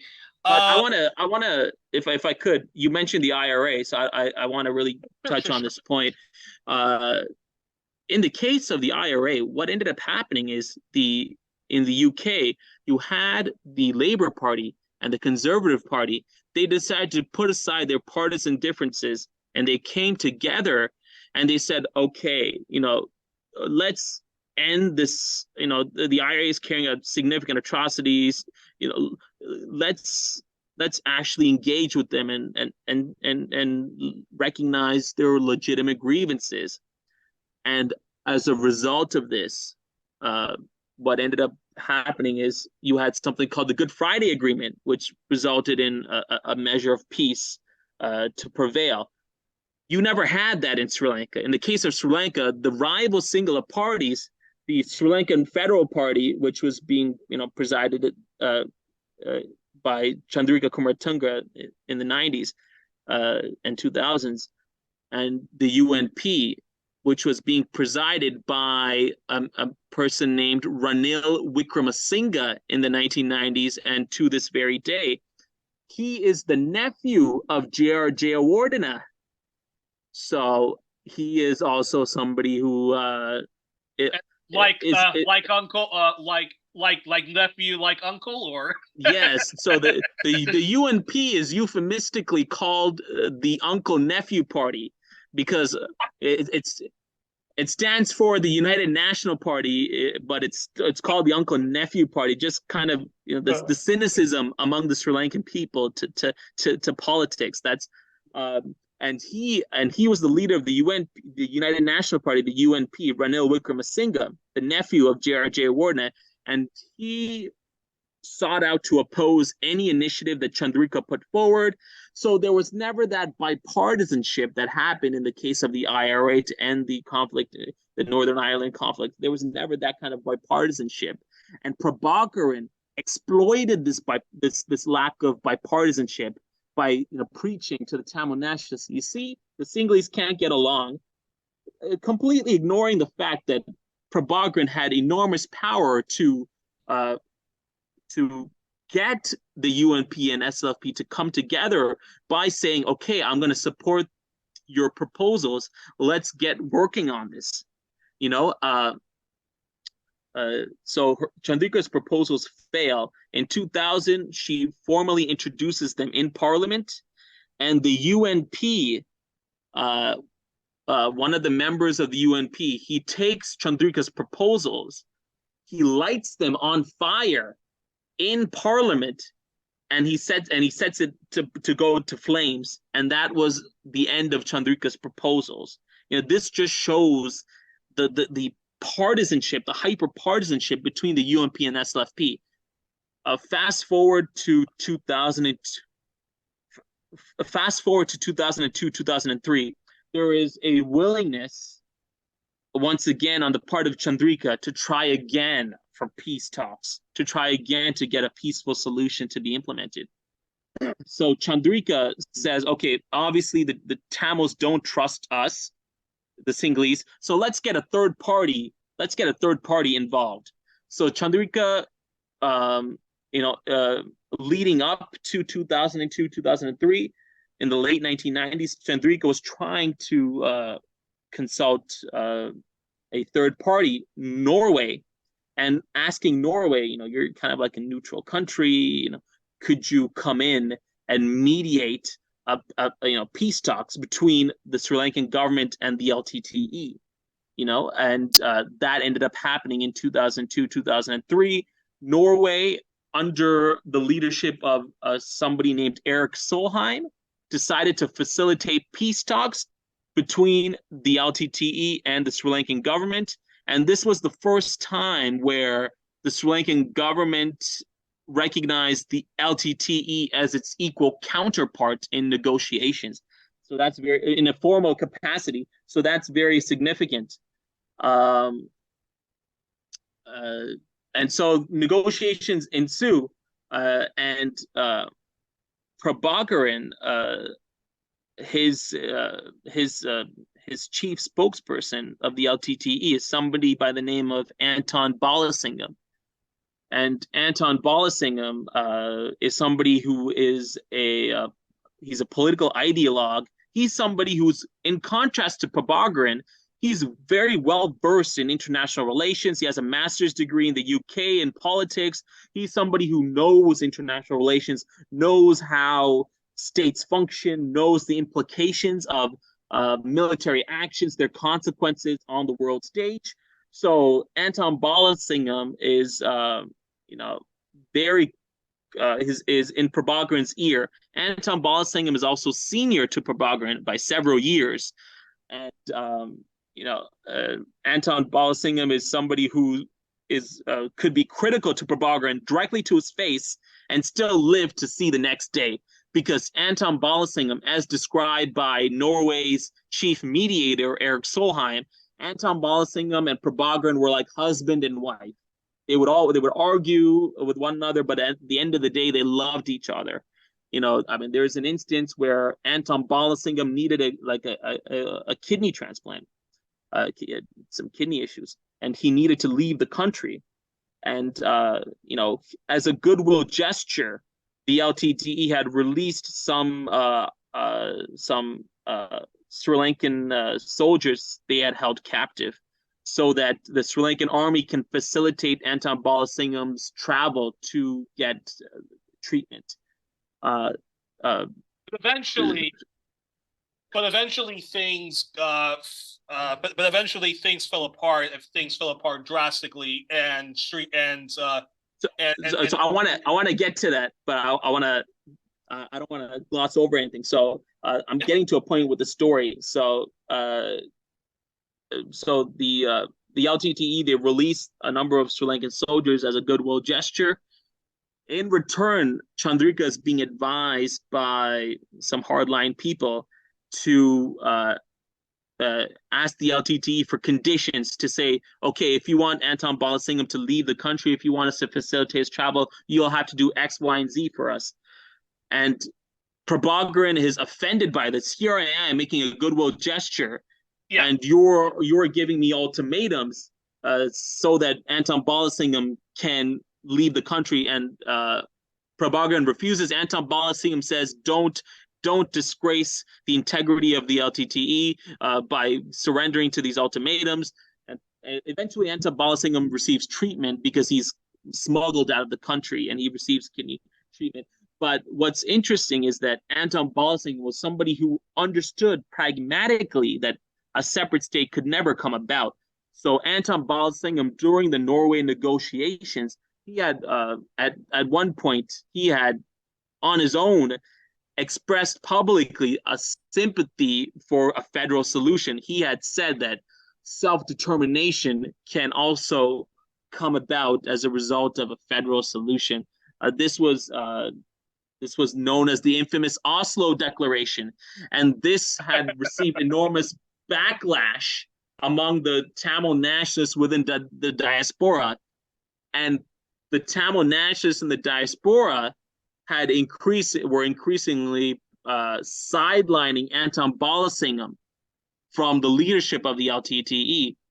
So Prabhakaran, he puts forth for the first time something known as the interim self-governing authority proposals, which is very historic because it's the first time the LTTE in writing had ever said, this is what we want our own state to look like, or our own, or not our own state, but our own governing authority to look like.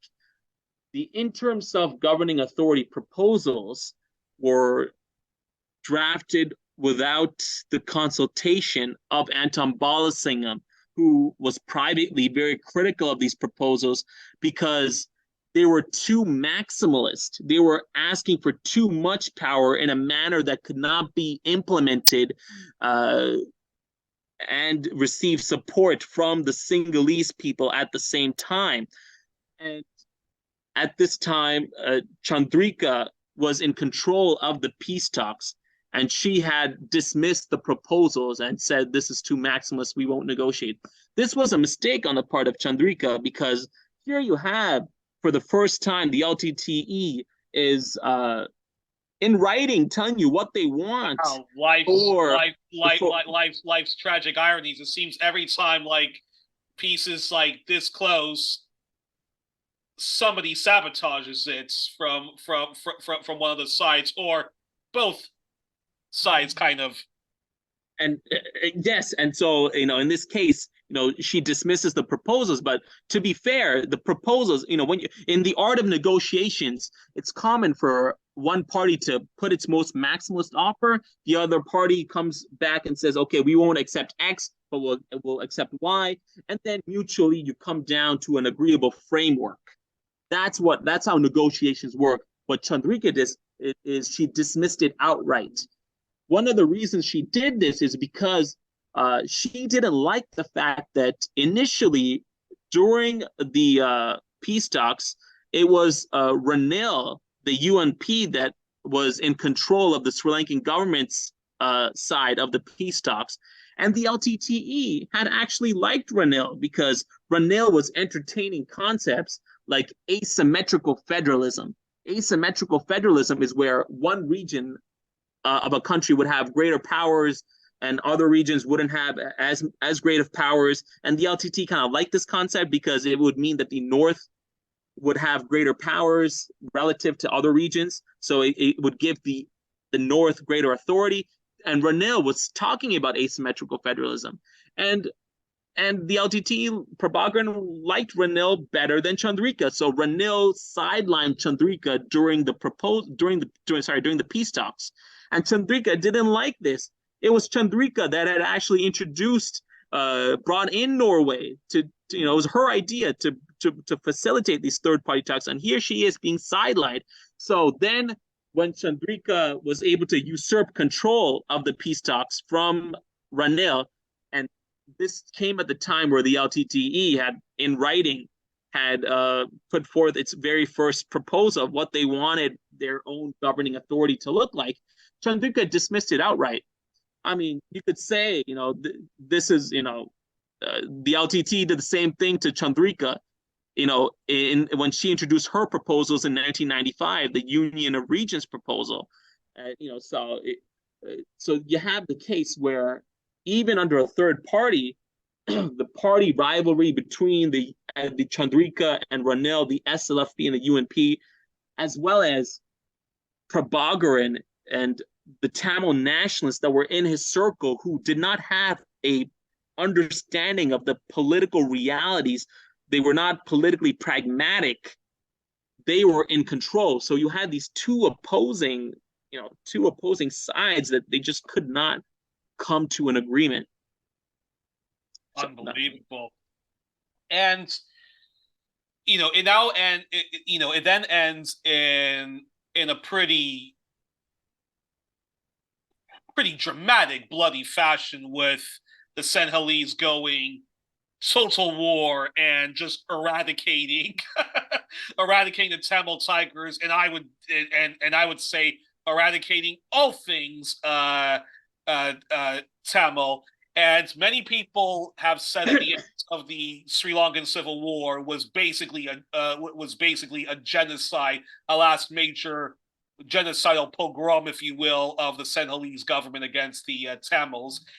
But why do you, in one of your articles, I would say this is one of your more, I mean, in general, I think your articles on Sri Lankan topics are controversial, but I would say, or controversial, but I would say this was probably the most controversial one where I had to be like, where I even took issue. So, but anywho, why do you reject that Sri Lanka's Sinhalese government of past and present aren't guilty of genocide and need to be prosecuted and held to account under the charge, unlike, say, Turkey towards the Armenian, Ottoman, well, Turkey towards Armenians and later Kurds, Israel towards Palestine, or Paul Kagame and his crimes, both towards Rwandans and Congolese people?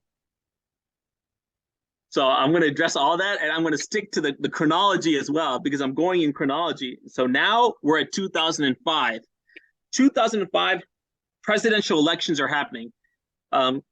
A single nationalist by the name of Mahinda Rajapaksa emerges within the SLFP, which is Chandrika's party. And he's running on a platform of single nationalism, of essentially J.R.J. Wardena type single nationalism. And Ranil Wickremesinghe is running in the presidential elections in 2005 on the campaign of asymmetrical federalism. And there is a deal, a backroom deal worked out between Mahinda Rajapaksa and the LTTE, where the LTTE said they would boycott the elections. They would prevent the people in the north from voting in the elections, which would guarantee Mahinda Rajapaksa's victory. So in the elections, in the 2005 elections, the results of the elections were so narrow that if the Tamil people in the north had voted, they would have voted for the UNP, because Ranil Wickremesinghe was promising asymmetrical federalism. He was promising to try and work out an agreement to a political solution. But Prabhakaran wanted to re-energize support for Tamil nationalism. He wanted somebody like a hardliner like J.R.J. Wardena. Do you remember me telling you about J.R.J. Wardena? When he was in power, enormous atrocities were committed against Tamils, and this had resulted in enormous support for the LTTE. Prabhakaran wanted to replicate that. So he boycotted the elections. He saw Mahinda Rajapaksa as a J.R.J. Wardena figure. By boycotting the elections, Mahinda Rajapaksa comes into power. Where this fails miserably and goes against the LTTE is that cutting the LTT by total surprise. Mahinda Rajapaksa goes on a total military offensive, completely disregarding international law, shelling hospitals, completely engaging in enormous bombardment, shelling, in order to decimate the LTTE at all cost. And where. And actually, again, sorry to do this, but just in case. And again, this was the Tamil that was sabotaging all of this and was engaging in a lot of provocative action. The Tamil Tigers, yeah. Okay. So the Tamil Tigers boycotted the 2005 presidential elections because they wanted Mahinda Rajapaksa to come into power. They wanted a single hardliner to re-energize support for the Tamil separatist cause. Because the LTTE had also been significantly weakened by this point because the LTTE had splintered in two.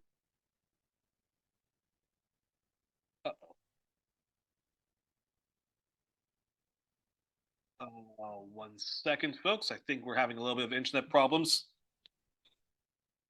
Prabhakaran wanted to Okay, we got you back, Pita. Sorry, there was a little bit of a cutoff. So sorry. Where did I leave off? Do you know where I? Okay. Actually, just just start from again. That's okay. So. Prabhakaran. Once again, sorry to be repetitive, but the Tamils basically wanted like a hardcore ethno-nationalist as Sinhalese because they thought that was their best way of achieving independence or at least gaining support of independence, but the complete opposite happened. This backfired on them because they didn't anticipate how far Mahinda Rajapaksa would go. He had zero regard for international law. Ranil Wickremesinghe was not that way. Ranil Wickremesinghe didn't really care about ethnic politics, was not on Ranil's forefront. Ranil wanted Sri Lanka to become like Singapore. Ranil was a neoliberal who wanted Sri Lanka to become this prosperous country like Singapore, and that was at the forefront of his mind. This ethnic conflict was kind of just like a distraction, which he thought through proposing asymmetrical federalism he can kind of get away with, kind of just resolve. But Prabhakaran wanted a single hardliner in power to re-energize support for the separatist cause. And because the LTTE had been weakened, as I had mentioned in 2003, the LTTE splintered in two. There was a disagreement between one of the factions of the LTTE, and it had significantly weakened the LTTE. There was actually kind of a civil war within the LTTE itself, where there were like two of the LTTE's own factions like fighting each other, and Prabhakaran wanted to re-energize support. For the Tamil nationalist cause for the LTTE. So he boycotted the elections. This resulted in Rajapaksa coming into power and decimating the LTTE. Anton Balasingham at this point was in England. He was in failing health in 2005. He ultimately dies in 2006, late 2006.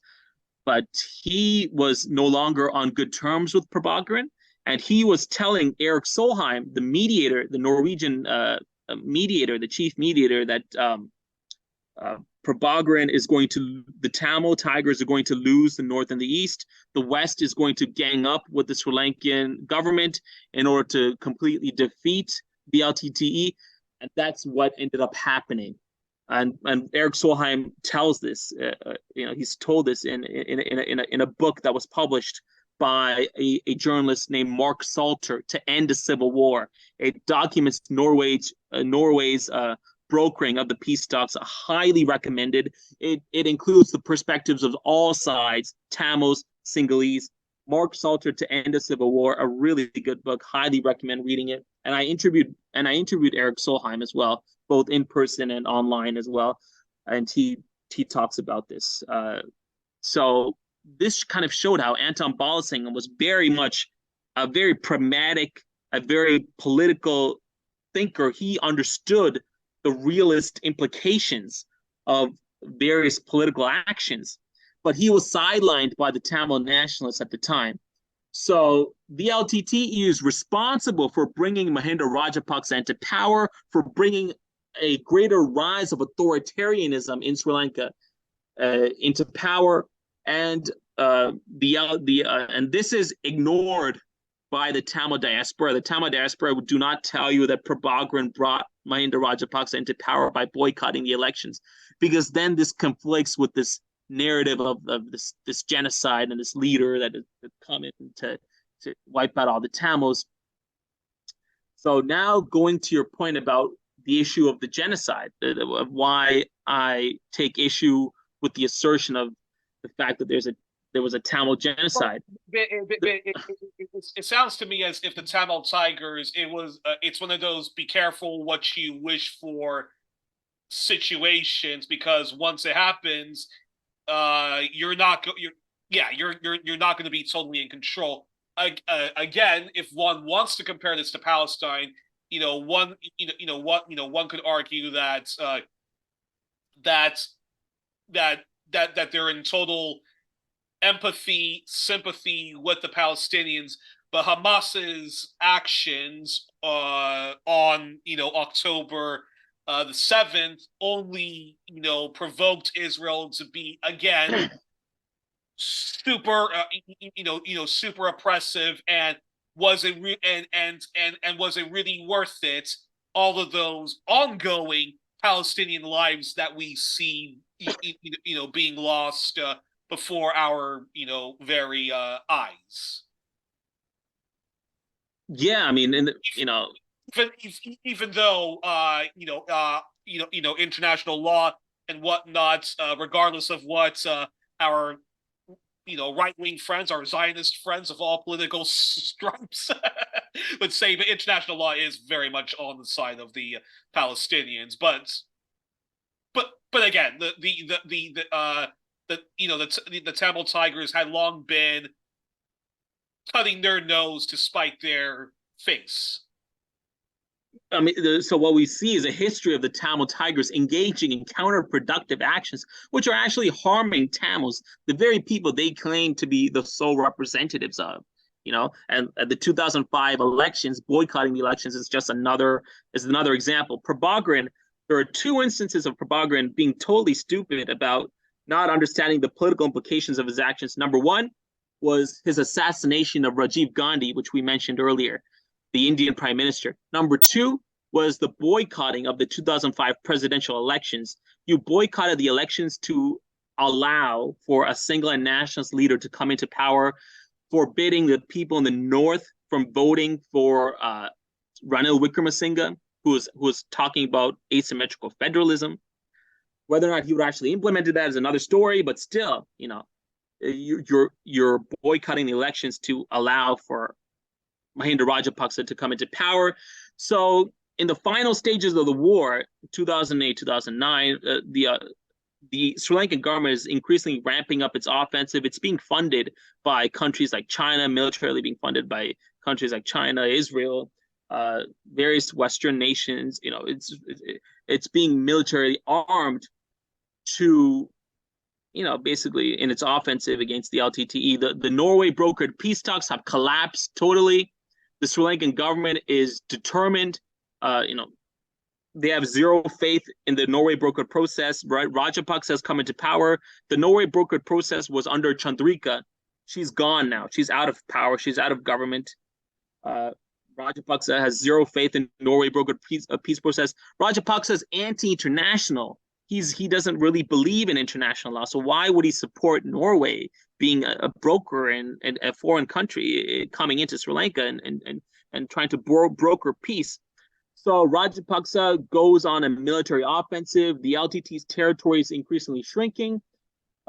Shelling in the final stages in 2009. The government is shelling hospitals. Is executing soldiers, LTT soldiers that are surrendering. There was a notorious incident where the LTT soldiers are carrying a white flag expressing their surrender, and the Sri Lankan army just executes them.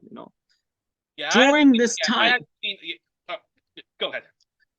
During this time, the LTTE, during the final stages of the war, is engaging in significant atrocities against Tamils. The LTTE is using Tamil civilians as human shields. The LTTE is forcibly shooting at Tamil civilians fleeing LTTE-held territory. The LTTE also Tamil Tigers. Wow. The LTTE is forcibly also recruiting in large numbers Tamil children to fight for the war, younger and younger and younger, because they're becoming desperate. They need people to fight its offensive against the Sri Lankan army. So the LTTE is engaging in mass atrocities as well. So you have the Sri Lankan army and the LTTE engaging in mass atrocities against Tamils. But can two things be can two things be happening at the same time, which is which is the Sinhalese government of Sri Lanka is committing genocide against the Tamil people, and the Tamil Tigers are engaging in their own war crimes, but that doesn't dismiss the fact that the Sinhalese government did wage a genocidal conclusion to this long civil war, and in many ways, now the genocide has just reached a stage where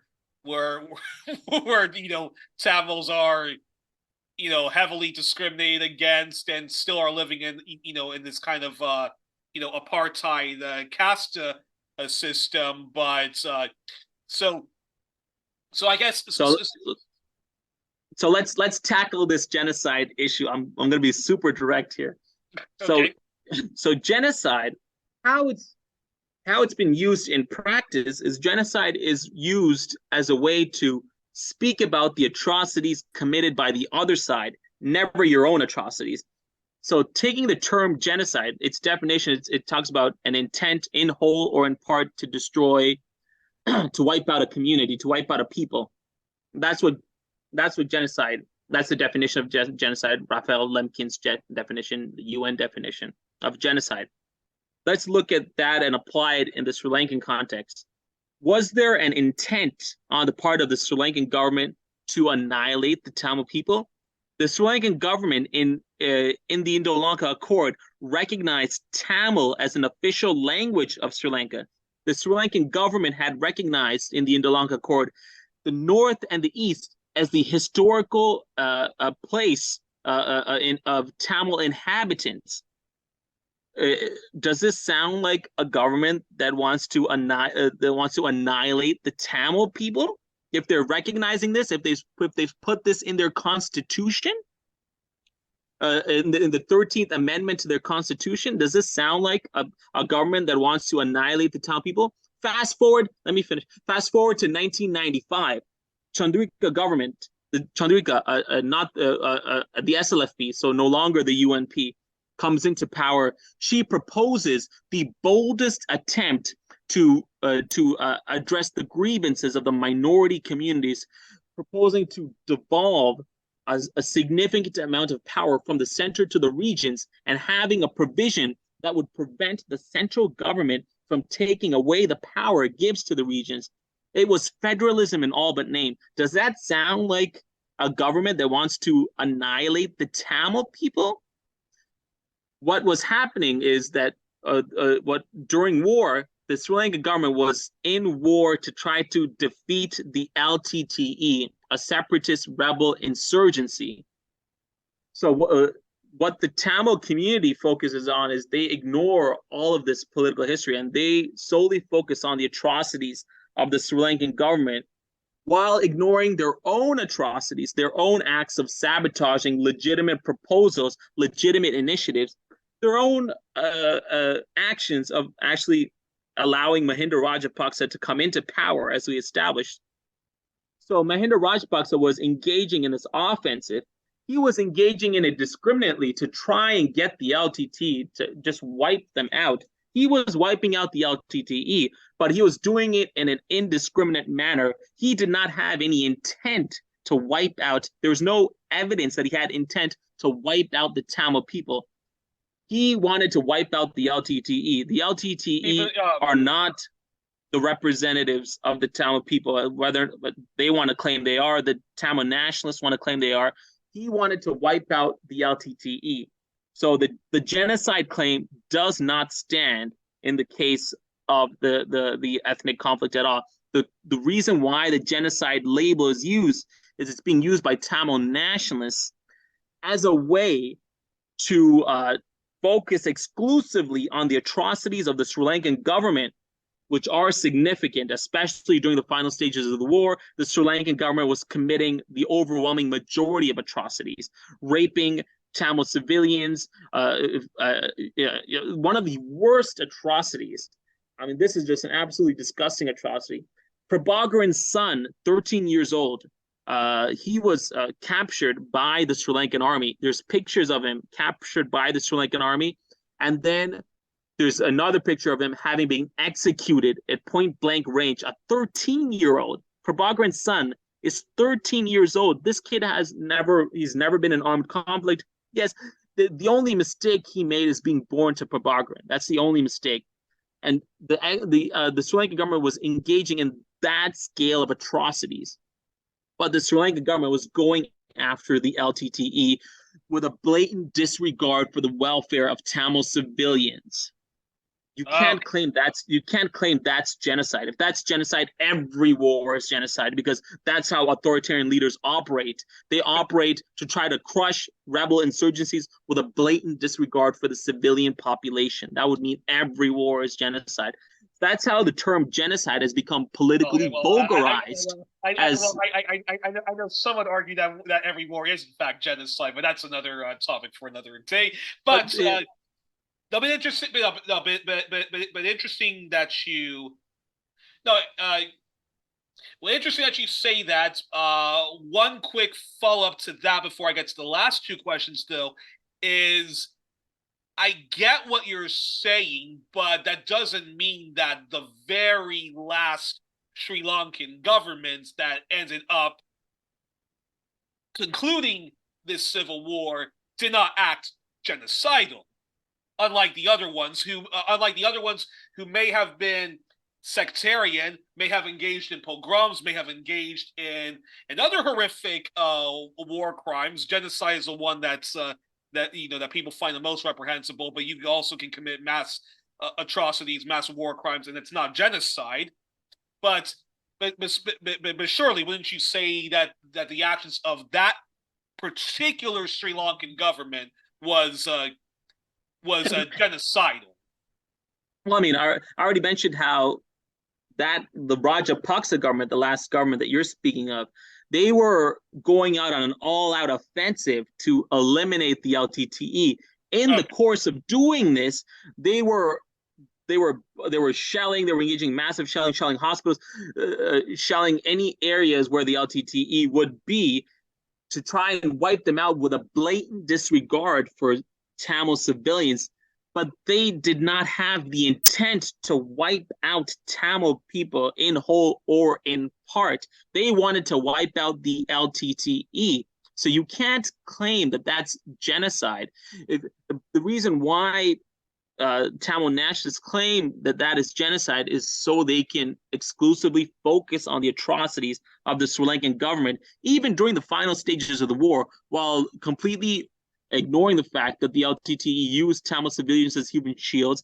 The LTTE forcibly shot at Tamil civilians fleeing rebel-held territory. The LTTE forcibly recruited Tamil civilians, young Tamil children, in extremely young ages, as well, increasingly so during the final stages of the war. So the Tamil nationalists are using this term as genocide as a way to excuse their own atrocities and solely to have the international community focus on the atrocities of the Rajapaksa government, of the Sri Lankan governments. But if you look at the record, if you even look at the term of genocide, which I think is also very problematic as well, because it when you say what Chomsky also takes issue with this, he says that the definition of genocide to destroy a population in whole or in part also introduces a vagueness which allows people to politicize the word. So the way that the word is used is to focus on the atrocities of the other side while ignoring your own atrocities. So in the case of the United States, nobody calls the United States support for Indonesia's slaughter and occupation in East Timor, where a third of the population was killed, the greatest atrocity post-World War II history relative to population, the worst atrocity in post-World War II history. The United States won't call that genocide because they supported it, but they'll call what Pol Pot did as genocide. Also totally ignoring the fact that the United States gave rise to the conditions that led Pol Pot to come into power, the covert bombing campaign from 69 to 73, which had, drove the Cambodians into the arms of Pol Pot. Pol Pot, the Khmer Rouge, was a very fringe party that didn't have much support at all from a majority of the Cambodians, but the Pol Pot, the Khmer Rouge, was able to capitalize on the terror the United States was inflicting. So genocide is used as a way to focus on the atrocities committed by the other side, never your own atrocities. You forget your own atrocities. You look at their atrocities because that's genocide. That's how the word has become politically vulgarized. Edward Herman wrote a book called The Politics of Genocide that basically focuses on this. Yeah. It doesn't talk about Sri Lanka. And Noam Chomsky wrote a preface to the book, but I think it's very instrumental reading. So that's why I would dispute this assertion that even during the final stages it was genocide. It wasn't. The Rajapaksa government, they were acting in a ruthless manner to try and kill the LTT with a blatant disregard for Tamil civilians. But you can't claim that that's genocide, because that would mean like every war is genocide. The Rajapaksa government acted in a manner that was completely contrary to international law, But so do all authoritarian governments, So it's like, if you're gonna, you really, genocide is the most supreme crime in the world. There's no greater crime than genocide. So if you're going to use the word genocide, you have to reserve it for the most severe cases of human cruelty. I've only used the term genocide for two instances. One is the annihilation of the indigenous people in U.S., Canada. I think that's genocide. Another is the Nazi atrocities. I think that's genocide. Those were two atrocities which were so evil, so cruel in their barbarity, in their nefariousness, that you have to use the term genocide to describe that. But I've held off in almost every other case. I mean, it's interesting. The case of the Palestinians, South Africa, it's brought an application to the ICJ, and they're alleging that Israel is committing genocide. I think this was in terms of political strategy, this is maybe not, this is an unpopular opinion, but I think that it was a very poor move on the part of South Africa to do this, because genocide has become so politicized that South Africa, they want to get the support of the Western governments for their application to the ICJ. But because the term genocide is so politicized, especially in the case of Israel, you have Jews who, whose ancestors were victims of genocide. So now you're alleging that Israel, these Jews, are committing genocide. How dare you, the West says. How dare you? This is what South Africa should have done. South Africa should have put forward an application at the ICJ charging Israel with violations of the Geneva Conventions, because Israel is also a signatory to the Geneva Conventions in addition to the Genocide Convention. So, and because Joe Biden has already acknowledged that Israel is in violation of the Geneva Conventions because Joe Biden said that Israel is carrying out this war indiscriminately. He said this in I believe it was a private fundraiser, a private engagement of some sort, and this was leaked to the public. Joe Biden has already said, and the international community knows, that Israel is engaging in this war indiscriminately in violation of the Geneva Conventions. The Geneva Convention says first and foremost that you cannot, indiscriminately target hospitals, indiscriminately, target like civilian infrastructure, indiscriminately target civilians. And Joe Biden is saying that Israel, in effect, he's saying Israel is in violation of the Geneva Conventions. Had South Africa put forward a petition at the ICJ saying Israel is in violation of the Geneva Conventions, it would put the United States at a very odd position because your president has said Israel is in effect in violation of the Geneva Conventions. France is basically saying the same thing. The UK is kind of saying the same thing. So had South Africa done that, had South Africa put forward an application, saying Israel is violating the Geneva Conventions, it would result in a greater likelihood of France joining on, of more Western nations joining on, and you would have a greater consensus, a global consensus among leaders to support South Africa's petition and to really put pressure on Israel to clamp down and to seize its atrocities. But I think going back to Sri Lanka, and Israel will definitely have Israel. There's something about Israel and the Palestine solidarity movement which I do want to address, but we're going to have to do that in the future topic.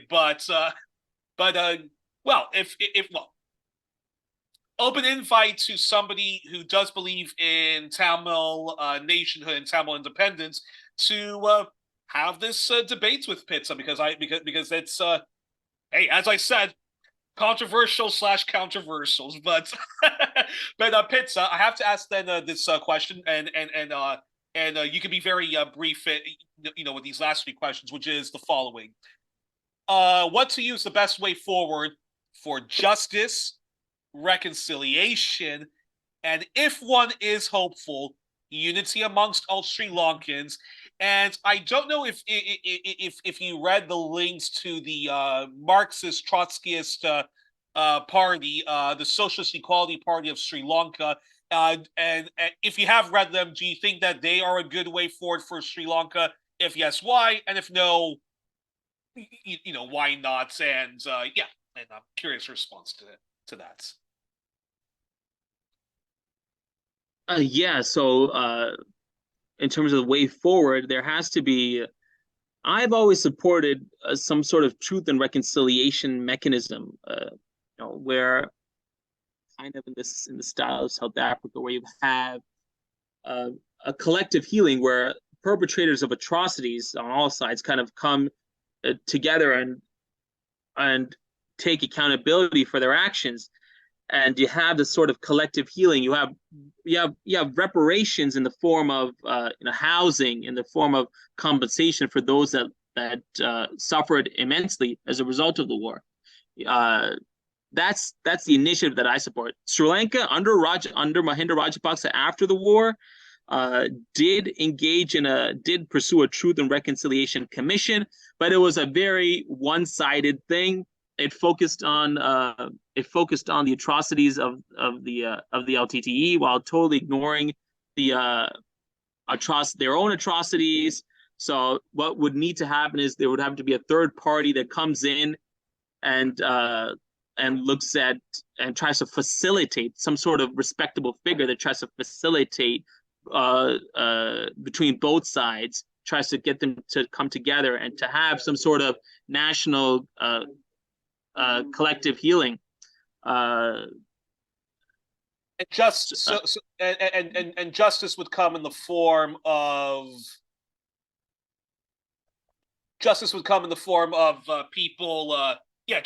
the form of reparations, massive redistribution of wealth, and a socialism which doesn't have any of the sectarianism which Sri Lanka has been known to have had since independence. I'm just gonna pause for one brief second. I'm gonna try to go to a quieter room because there's some people here. So I'm just gonna try to. So I'm just gonna just give me No 1 second. Sorry. Okay, no problem.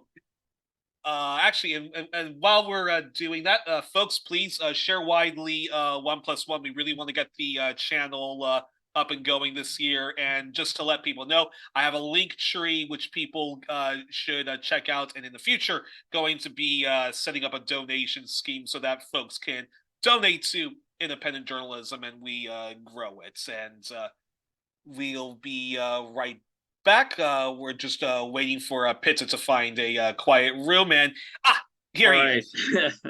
All right, sorry. So that's what I think should happen in terms of immediately addressing the atrocities that were committed, not just during the final stages of the war, but during the entire history of the ethnic conflict. Dating post-independent Sri Lanka, 1948.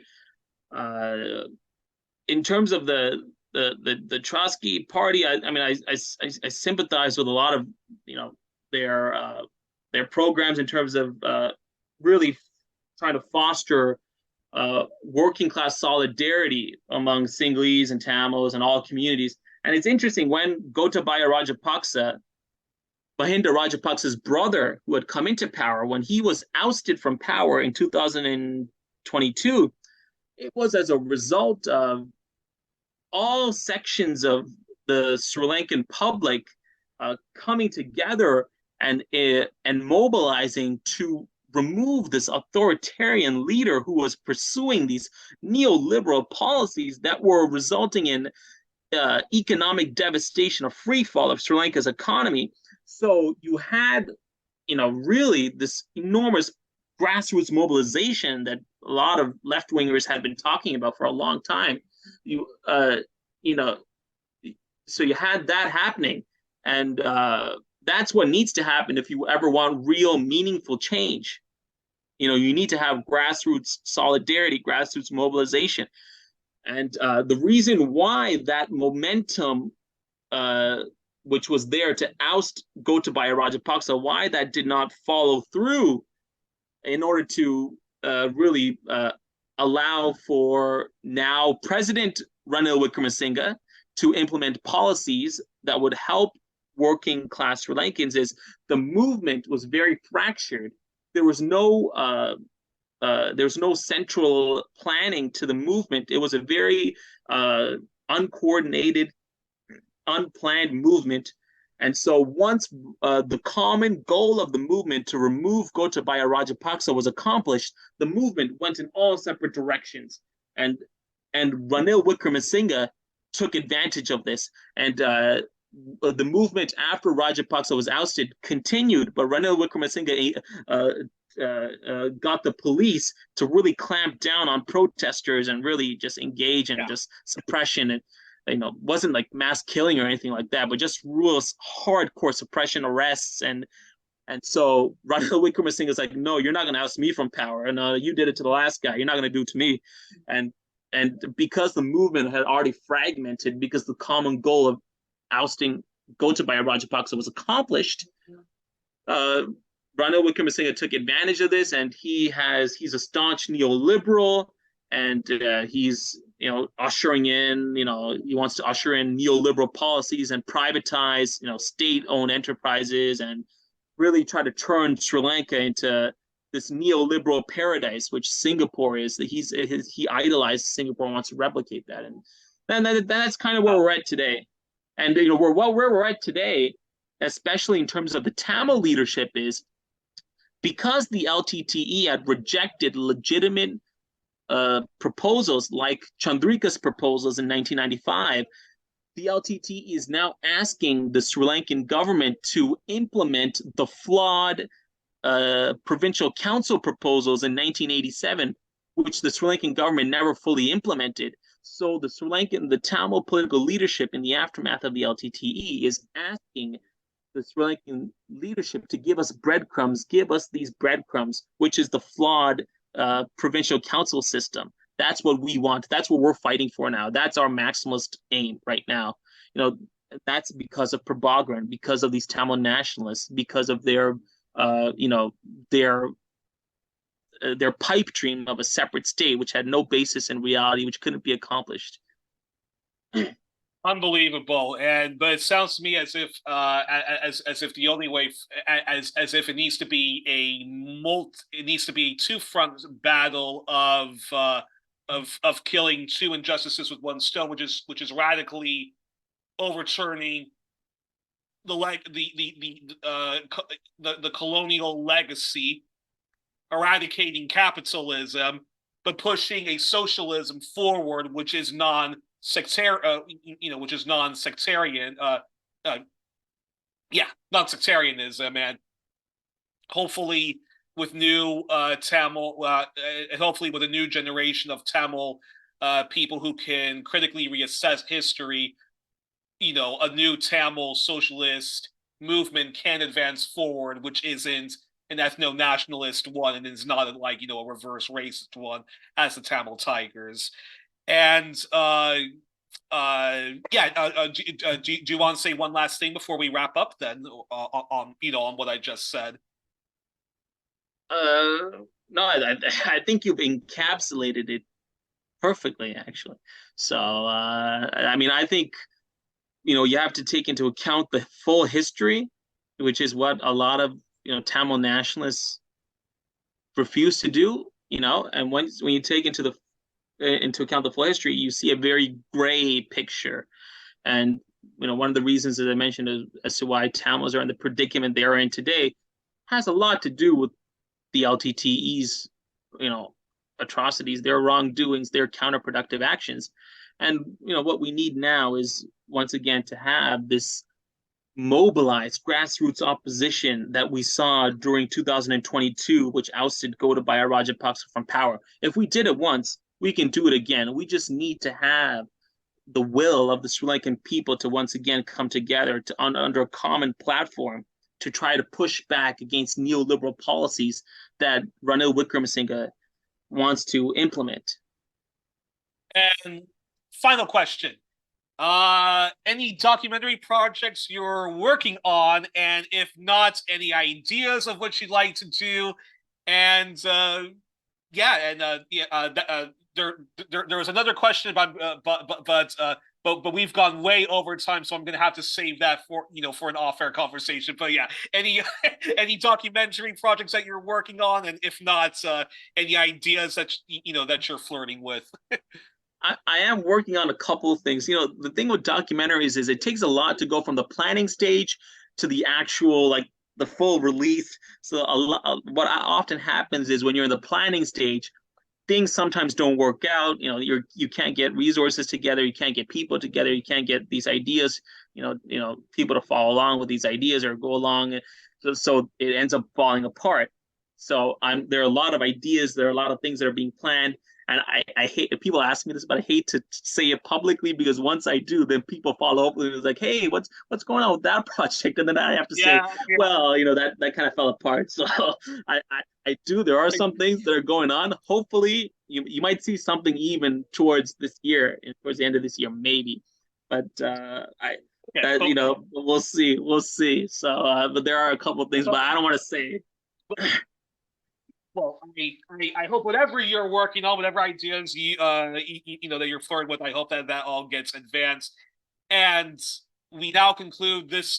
So we were joined on this special edition of 1+1, our all things Sri Lanka edition.